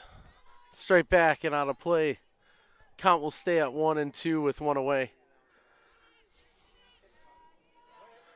Hickinbottom threw just about 80 pitches or so in game 1. Coming out here to try to keep this at a 1-run deficit for her group. This one ripped to left. Mackinac headed back towards it. It's going to hit the very top of the wall. Hoffman over to second. Takes a peek. She'll stay put. A stand-up double. As Hoffman's on board, as she's now 2 for 3, a single, a double, and a stolen base. And that brings up the 3 spot in the order, and the catcher, Delaney Wielden.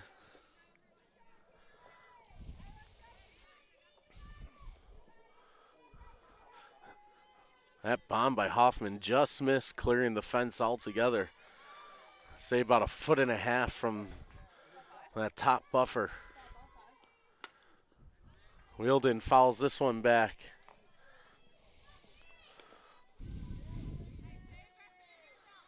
Hickinbottom will get strike number 1.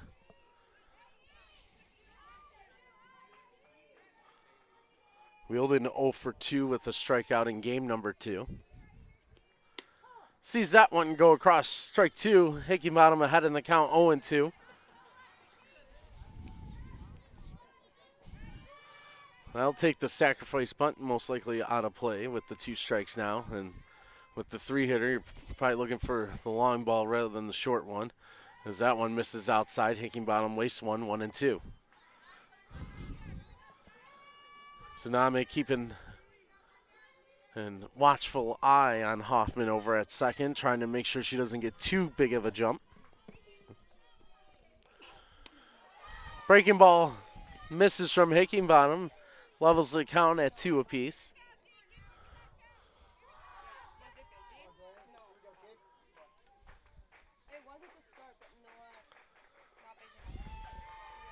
Two. Ripped towards Mingle. Mingle got a piece of it. Mayo the backup, the throw. In time to get her at first.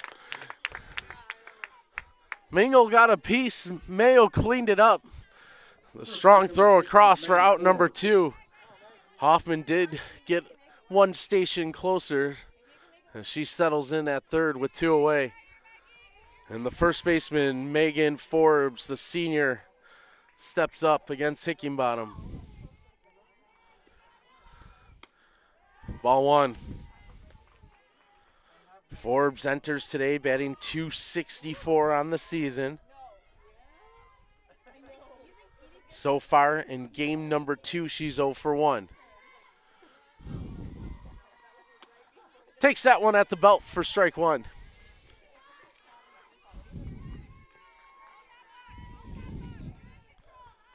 It's quite the back and forth they have with experience and inexperience at the top of their lineup with Warren, the sophomore, followed up by Hoffman, the grad student, as Forbes puts this one to right center. That one's going to get into the gap.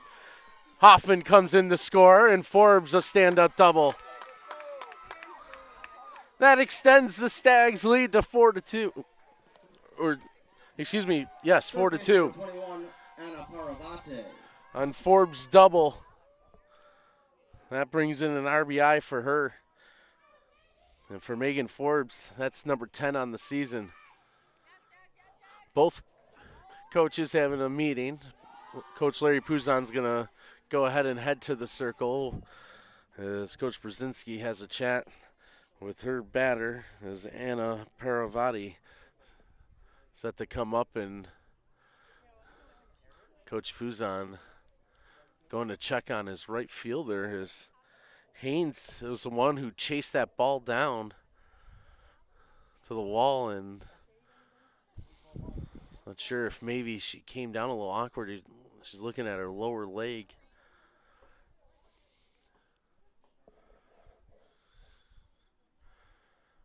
And Haynes said she's good to go. You got Kellner battling it out. This Purple Eagle squad down by 2. Trying to keep it there with 2 away in this top half of the 5th.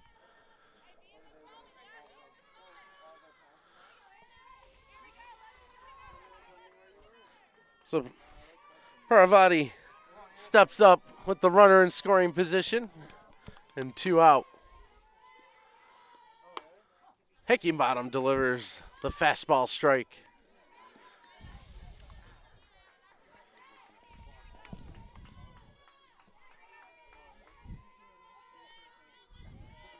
The 0-1 delivery upstairs for ball 1.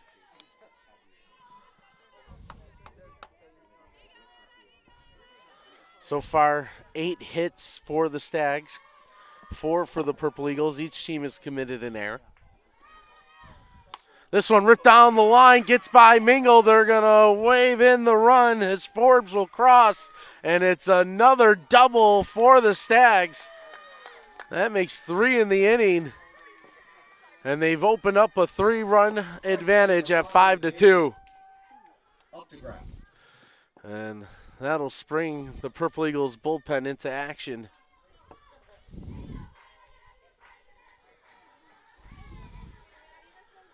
A 5-2 Fairfield advantage.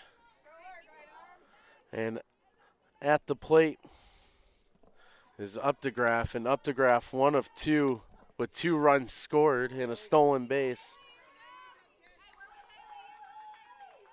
Check that, make that 2 stolen bases now in game number 2 for Updegraff. Falls behind 0-1, runner in scoring position, good power to all parts of the field. That catches the strike zone up high. And now 0-2.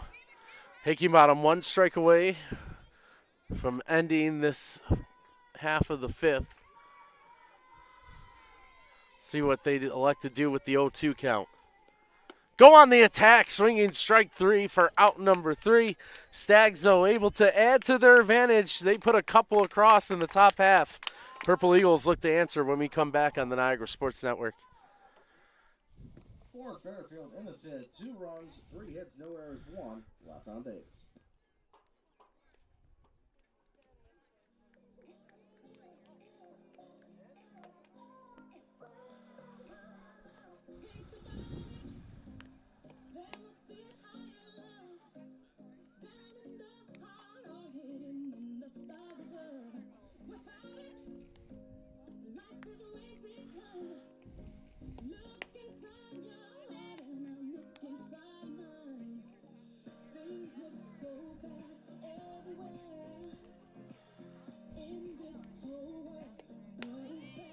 Leading off for Niagara in the 5th, left fielder number 14, Katie Bacchanal.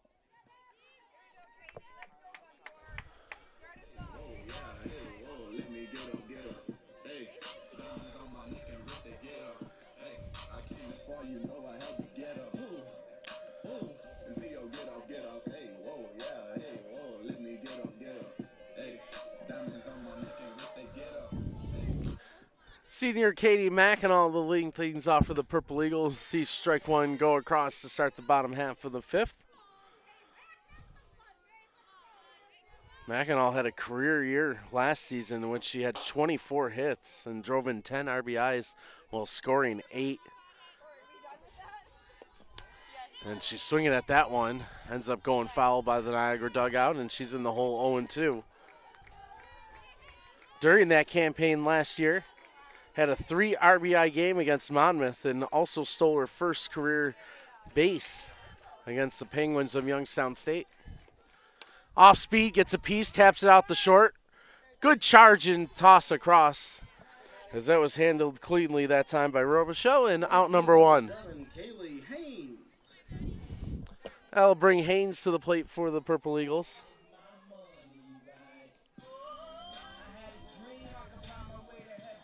Haynes got aboard via the walk, came around the score.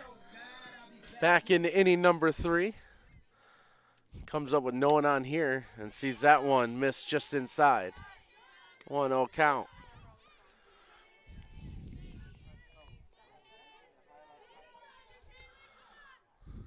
Lindsay peers into the dugout to get the next pitch. Everyone checks out on the wristbands, and that one comes inside as well for ball 2.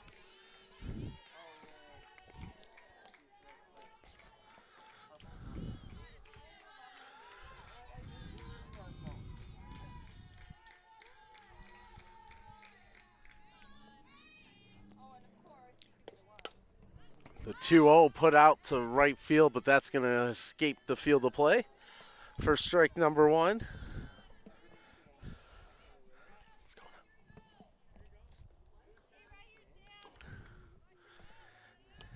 Haynes out of Ashland, Ohio. Mapleton High School is where she spent grades 9 through 12 before coming here to Niagara University. Right-handed throwing and batting, shaking off that little injury that she had dealt with in the top half of the inning. Sprays that one out of play. Evens the count at 2-2. Home plate umpire needs a refill on softball, so had a lot head out of play, and making sure all of our game quality balls is find one good enough.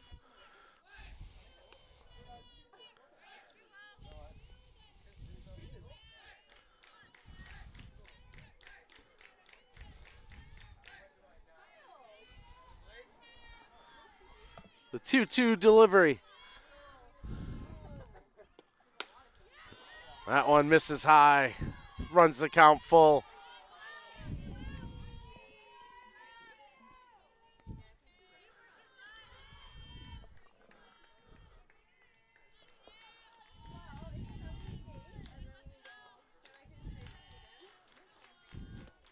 This one bounced back towards Lindsay. She's able to field that cleanly for out number 2 on the comebacker.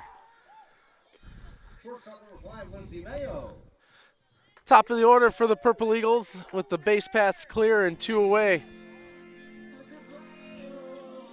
Mayo 2 for 2 with the run scored. Reached via the bunt in the first and then drilled one to center her second time up. Takes that off-speed one for strike 1.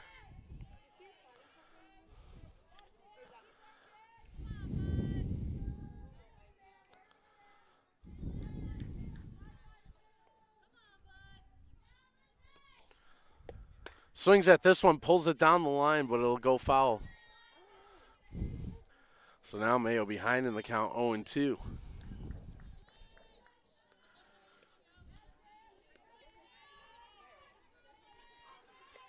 Niagara sophomore shortstop. Down 0-2 on the count.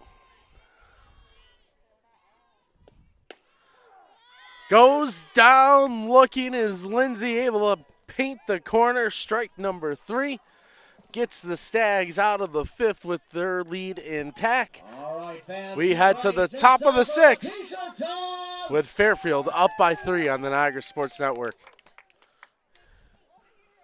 T-shirt.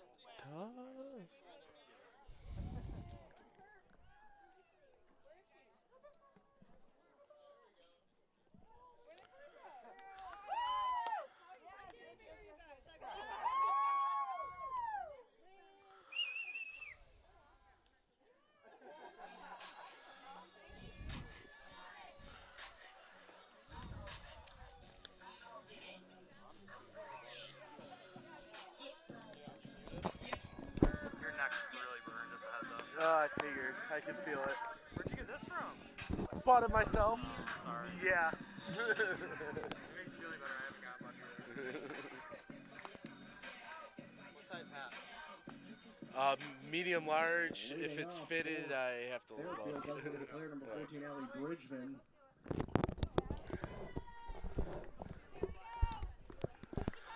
Stags up by 3, head to the plate at the top of the 6th. Brigman, who got things going offensively in that 5th inning on the afternoon for at least game number 2. She's 1 of 2 with an RBI and a run scored.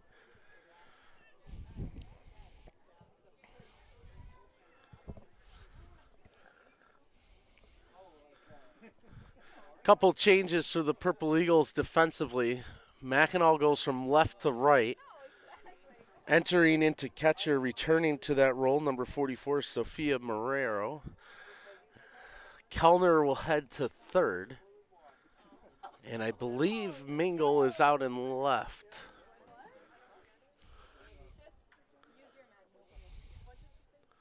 So, in all of that, Haynes will come out.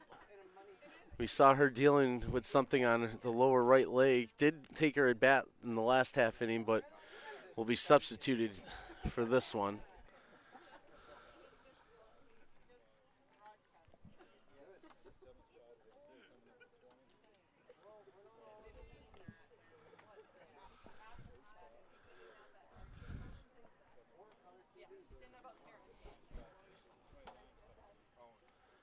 So we're just waiting to get all the official calls. Looks like Mingle and Haynes will exit. And bring in Madison LaPenta to left field. So just to recap, Mingle at third, replaced by Kellner, who was behind the plate. Behind the plate, Marrero will take over. Mackinac shifts from left to right to replace Haynes, and LaPenta enters to replace Mackinac on left. So 4 new positions from the previous inning with 2 new personnel.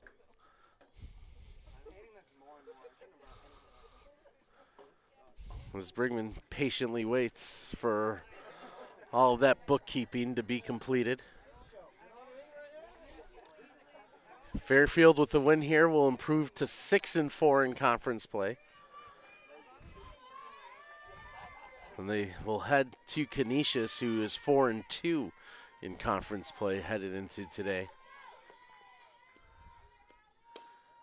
This one goes inside from Hickinbottom for ball 1.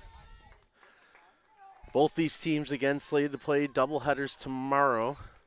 Purple Eagles play host to Iona with the noon start to game 1.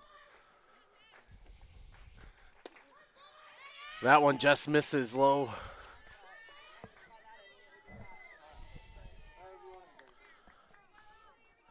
So a 2-0 count.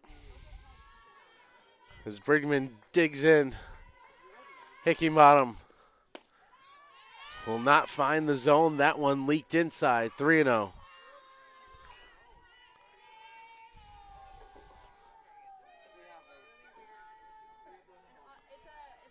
Hickinbottom peers in. The 3-0 finds the zone for strike 1.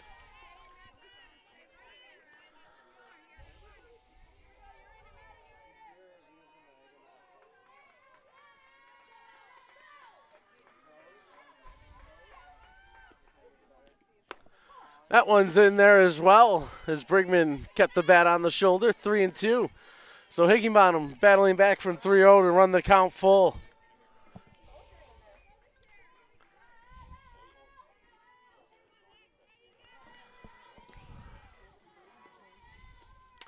That one's fouled straight back as Brigman stays alive on the foul tip.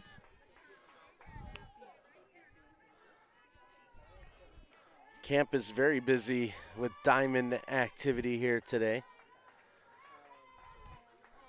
Purple Eagles baseball team playing host to the Manhattan Jaspers. A 3-game series as this one's lifted to right center. Mackinac settles underneath, makes that grab for the out. Second base number 15, Morgan Silvestri. We'll get you an update on the final from the diamond.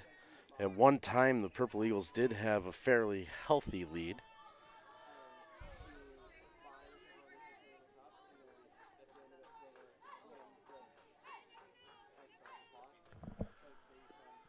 Silvestri takes that one inside. And that healthy lead swelled for the Purple Eagles as they take out Manhattan by a 16-1 count in game 1 of their 3-game series. That one goes across as Silvestri wasn't able to hold up for a strike. Now 1-1. Silvestri, a sophomore, tries getting the bunt down but fouls it back for strike 2. Plays primarily at second, fills in at third as well, does Silvestri. And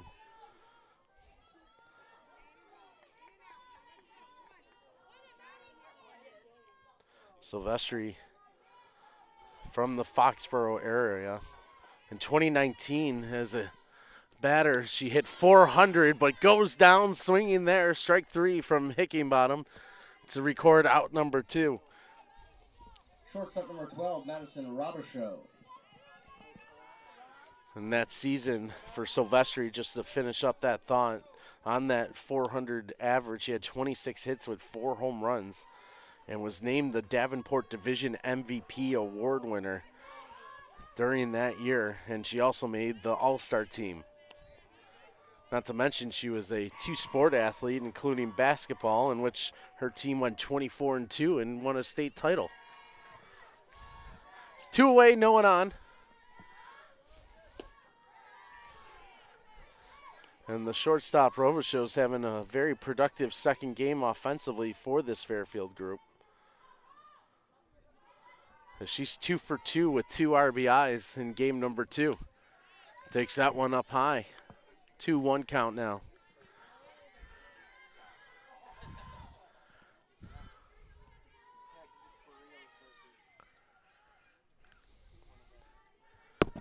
Two-one delivery from Hickingbottom as that one's fouled straight back.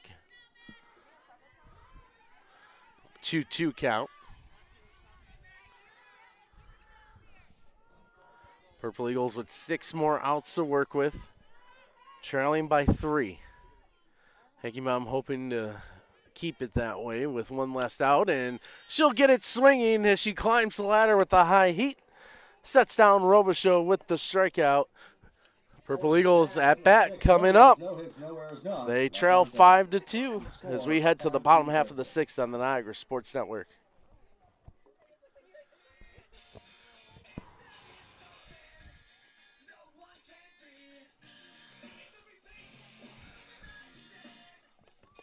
How's it going?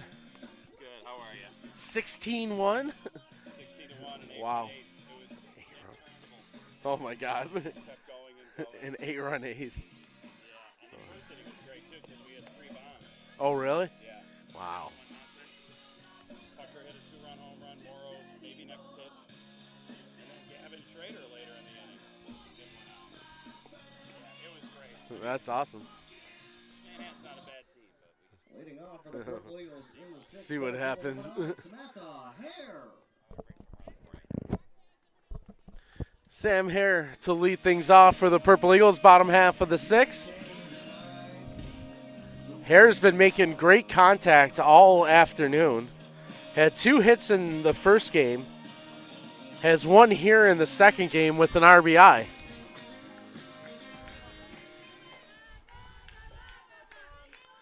As the junior from Kenmore readies for Lindsay's delivery to get this half inning started.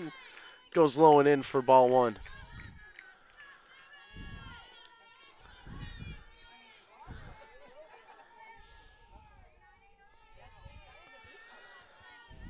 Hare 221 average coming into today's action, but that average is going to spike a little bit based on her offensive production today. Fouled that one straight back to level the count at 1-1. Purple Eagles looking for some base runners. 2, 3, and 4 hitters here in the sixth. That one misses low and inside. Now 2-1.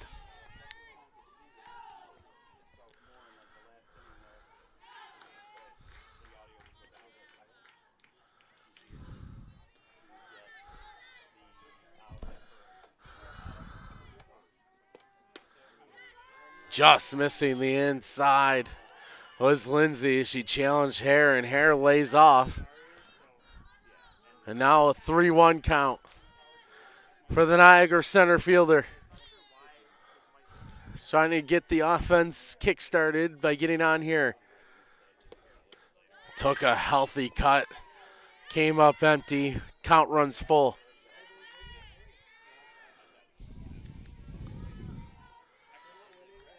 A 3-2 count to the leadoff hitter here in the bottom half of the sixth. The payoff pitch. Hare spoils it and stays alive as Lindsay went up high. Potential ball four, but when you're protecting and that's coming up quick, good job just to get contact and fight it off. Survive for another look. And Hare will do it again as she is able to fight off another one from Lindsay.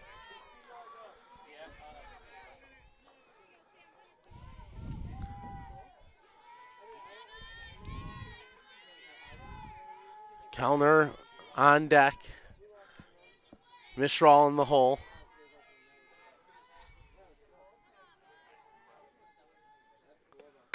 Hare rips this one out the center. Hoffman has a beat on it. Tracking over to her right makes the grab. Another good rip by Samantha Hare, but it finds the leather on the hand of Hoffman, and Kellner comes to the plate with the bases empty and one away.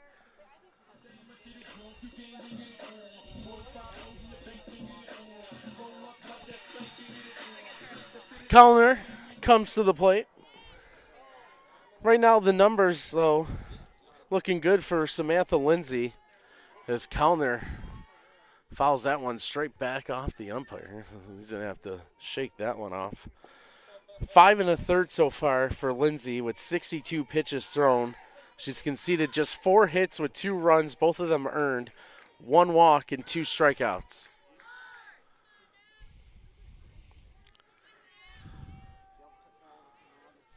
Lindsay very good at making sure she puts in a lot of quality innings for her group. Kellner going to fight this one off straight back. 0-2 though, the count grows to. This would be a big out for Lindsay to get. To sit down the 2-3 hitters and keep the base path clear for the cleanup spot. Kellner reaches out, pokes it foul as Lindsay tried going off speed. Had Kellner out in front, but she was able to stick with it long enough to get a piece.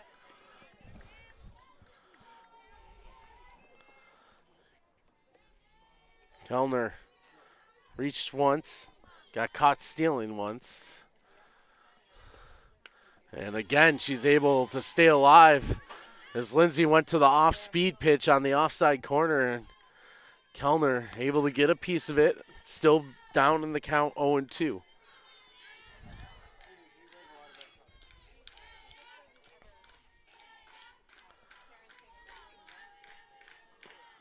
And Kellner fouls this one off. A chance at it, but it'll get over the fence.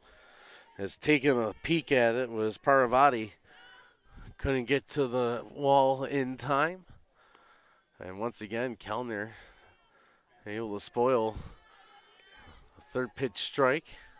0-2 still the count. Kellner making Lindsay work for this one.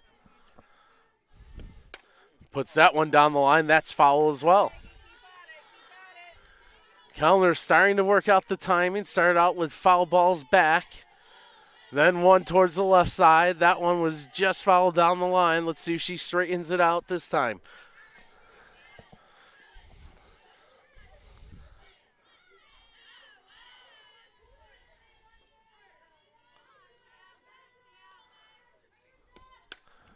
This one straight on back. Still 0-2. As Samantha Lindsay just refuses to leave the strike zone, forcing Kellner to stay alive with all these foul balls. Up high, fights it off to the right side of the infield, and Forbes back in time. No, yes, she is. The Niagara assistant coach thought maybe Kellner had beat it out, but the umpire calls out, and Kellner, who was coming up lame a little bit earlier, is now really struggling.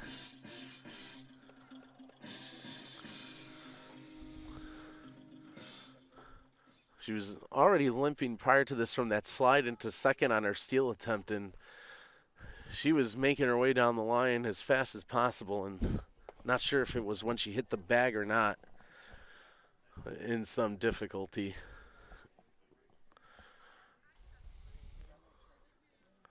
And not a good sight for the Purple Eagles. Kellner, a very integral part of this lineup. As the junior out of Eden, New York, making her way over to the Niagara dugout with some assistance, as you can see.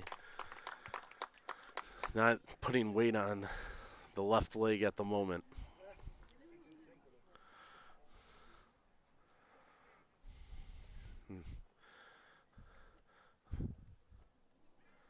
She got caught stealing a few innings ago. Gutted it out.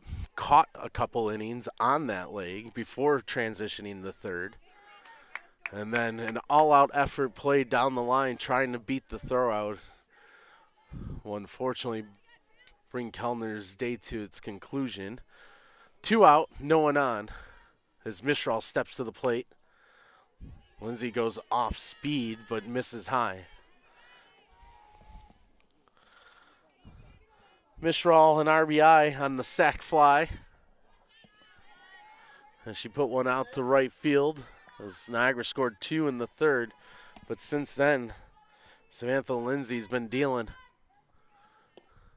That one high and outside. Fairfield has put up 26 batters to the plate through their 6 innings. Purple Eagles on their 18th of the game. Up high, Mishral will leave it there. Runs the count to 3-0. Purple Eagles can use some base runners as they attempt the 2-out rally. See if Mishral has the green light at a 3-0 count or if she's taken. Appeared to be taken the whole way. Strike one goes across.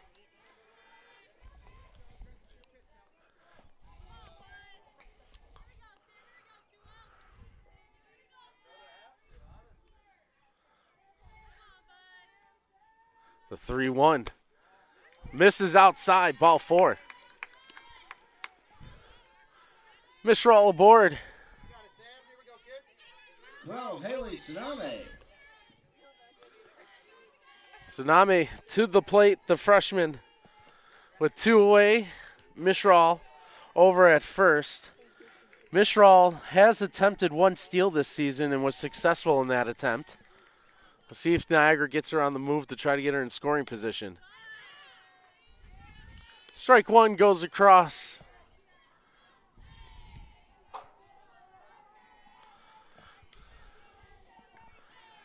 Lindsay to the dugout for the call. Takes a peek over at Mishral. As that one's fouled off. 0-2 now. Samantha Lindsay 1 strike away from keeping the 3-run lead intact, headed to the 7th. Tsunami trying to stop that from occurring. puts this one shallow left center. Hoffman there, though, as she has a good beat on it once again, makes the catch in center. And the Purple Eagles go down 1-2-3 in the bottom half of the sixth. We head to the seventh with the Stags looking for some insurance runs when we return on the Niagara Sports Network.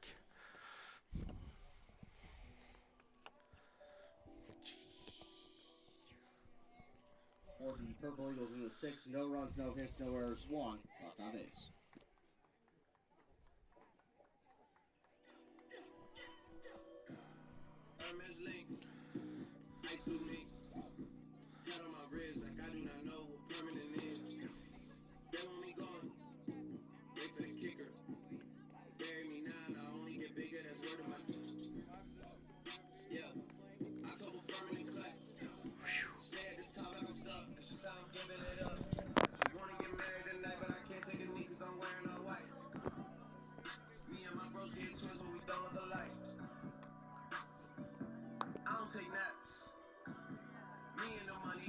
Leading off for Fairfield in the seventh, number 3, Charlie Warren.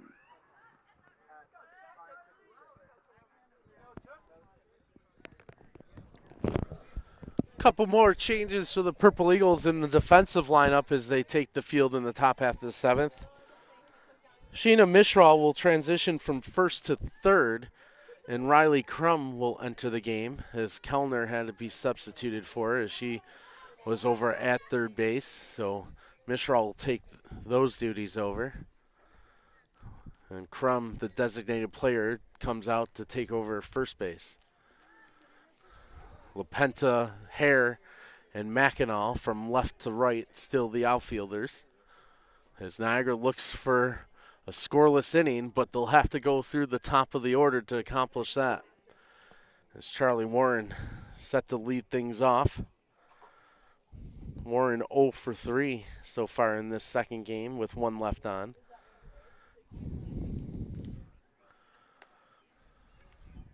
But when you're batting .370, when you're 0 for 3, usually just means you're due.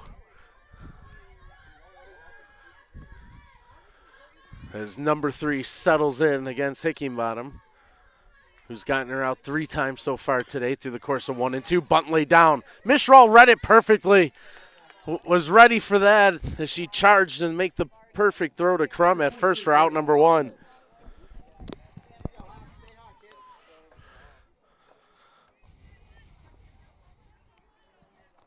So 1 down on 1 pitch. Hoffman having a terrific second game out in the field and at the plate. 2 for 3 with the run scored and has a stolen base. Takes ball 1.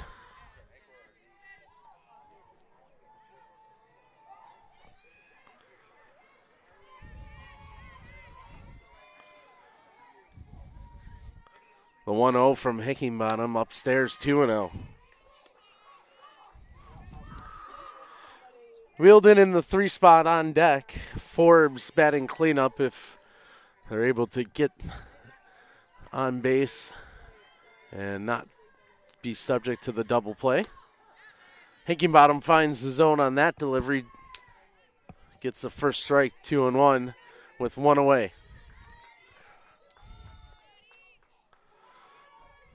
Hickingbottom now well over 120 pitches on the afternoon. Delivers another strike for strike 2 as she had about 80 in the first game and entered this at bat with 43 thrown. And there's a very good chance she'll be starting a game tomorrow afternoon as well. This one poked out the right. Mackinall's there. Looks it into the glove for out number 2. 22, Delaney Wielden. So the first 2 down in order as Hickingbottom looks to keep her team within 3 for the bottom half of the 7th. And the catcher to the plate in Delaney Wielden. Wielden 0 for 3 with a strikeout in game number 2. Watches strike number 1 cross the plate.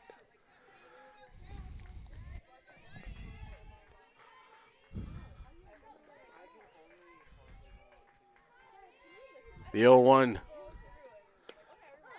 catches the outside corner for strike number 2. So Higginbottom 0-2. See if maybe she goes up the ladder or puts one low and away. She has a pitch to waste. Try going high and a little outside, but laying off of it, wheeled in for ball 1 of the at-bat.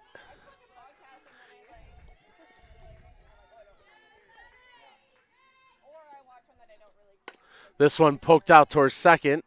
Tsunami's there. Throwing time to record out number 3. Purple Eagles set them down 1-2-3, but they'll need 3 runs in the bottom half of the 7th to tie things up with the Stags. We'll find out together when we come back on the Niagara Sports Network. Fairfield in the 7th. No runs, no hits, no errors, none left on base.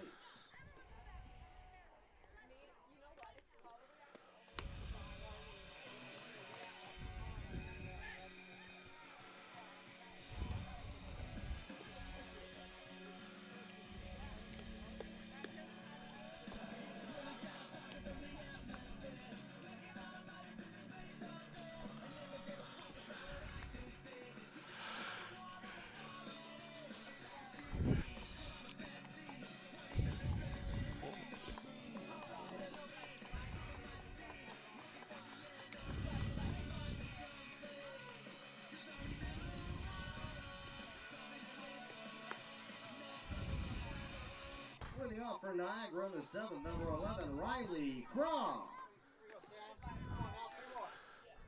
6, 7, and 8 spots due up for the Purple Eagles in the bottom half of the 7th. They trail by a 5-2 count. Riley Crum heads to the plate. Crum 0 for 2 in game number 2.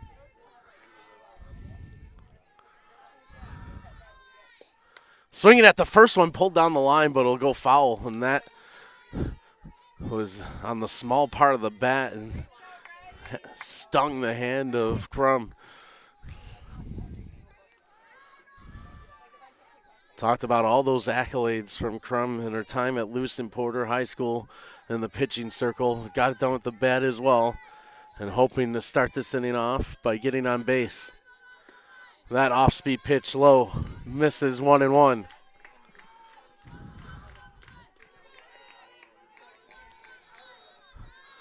Lindsay trying to add to her complete game total. She's gone the distance in 3 of her 10 starts entering this one. Crum fouls it straight back for strike 2. Samantha Lindsay, again, 3 wins, 6 losses, just a 3.15 ERA in those 60 innings pitched with 3 complete games and 10 starts. Crum able to get a piece as that one caught the wire and took an awful bounce.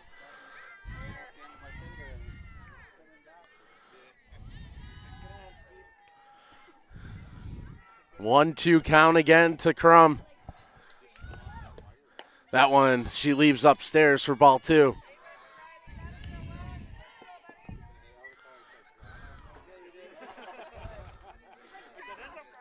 Two count. That one's low, 3-2 as the count runs full.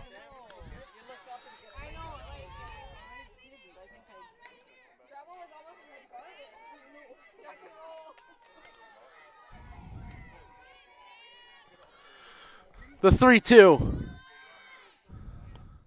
Crum rips it down the line, but again it's foul. Second one that she's put down that third baseline, but missed foul by about 5 feet.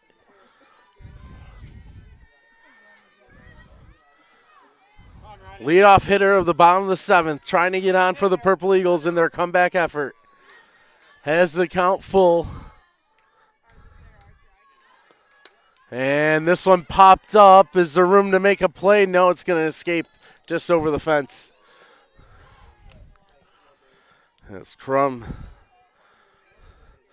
staying alive in the box, forcing Lindsay to continue to throw more pitches. Had 75 thrown coming into the inning.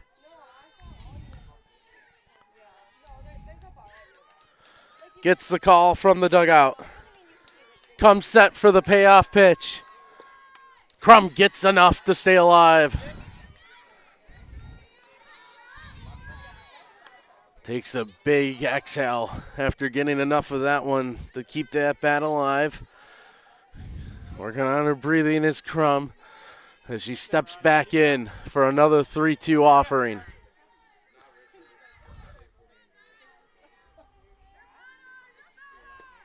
That one's low and inside, ball 4. Crum battles her way aboard. A 10-pitch at bat for the Niagara hitter. And the senior from Youngstown's aboard.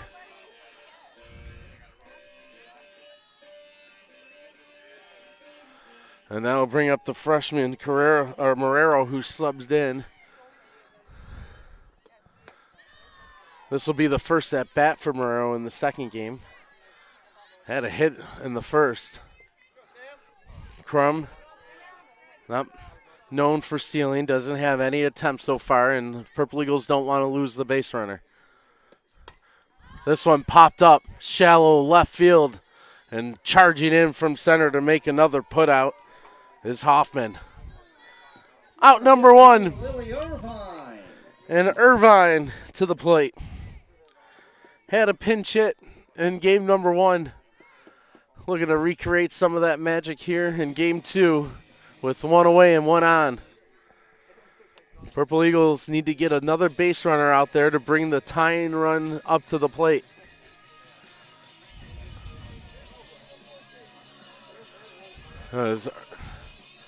Set to hit is Irvine as she comes in for Mackinac.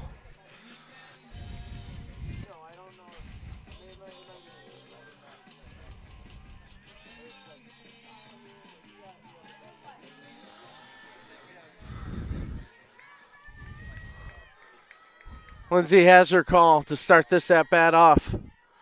Swinging on the first one's Irvine. It's a bouncer. The play at second in time. Throw to first and no! The original call was out, but then corrected as Forbes was pulled off the bag. And that will draw Coach Brzezinski quickly out of the dugout to have a chat.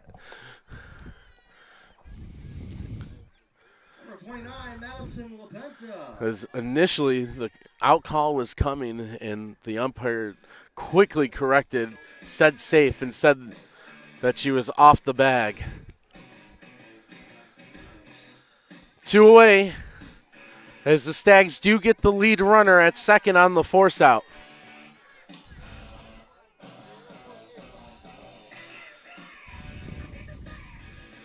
Still some discussion over at the Fairfield dugout as Julie Brzezinski in her 26 seasons has seen a lot and knows how to successfully debate without drawing the ire of the umpiring crew. Mackinac will take her spot back in the lineup as she comes in as the pinch runner for Irvine. Up to bat is LaPenta. Madison LaPenta, 4 runs scored on the season, 1 hit. Hoping to keep the Purple Eagles' hopes alive.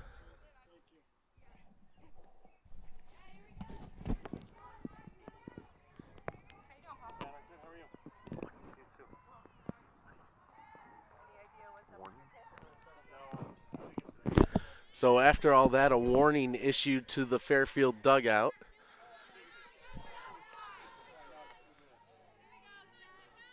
Two out. Stags thought they closed it out, but Forbes was off the bag. They need one more. LaPenta slaps it towards third base. Chased down and caught over the shoulder as Parvati puts an end as she squeezes tight. The Stags will take both games here in Lewiston as they win game 1 6-4 and cap off the doubleheader with a 5-2 victory. Lindsay goes the distance, 7 innings, 89 pitches thrown, 4 hits, 2 runs, both of them earned, 3 walks and 2 strikeouts. and a very impressive outing for Fairfield. Purple Eagles back in action. We'll be right back here tomorrow at noon as Niagara welcomes Iona. We'll see you then, as this has been Purple Eagles softball on the Niagara Sports Network.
Are these games archived anywhere? This one will be. These two will be on the Niagara YouTube page. Oh. The ones that are on ESPN, they own the catalog to it. Yeah, Mac has an agreement with ESPN Plus. Oh. So those get archived there, so I don't know how accessible they are. And how do But you know these two when? today are on Niagara's YouTube page, so they will be. So when would you know that they're on the ESPN? If you just go to the schedule, they'll say. My guess is tomorrow we'll be on YouTube again because baseball's playing as well. Oh. So it'll probably be on YouTube again, so it'll be archived there. Yeah. Otherwise, it would say something. Right on the to schedule, watch say it. Yeah. bold letters ESPN, and then you'll know Okay. that you can go to Plus and see if they have it available for replay. All right. Awesome. Thank you. You're welcome. Have a good one.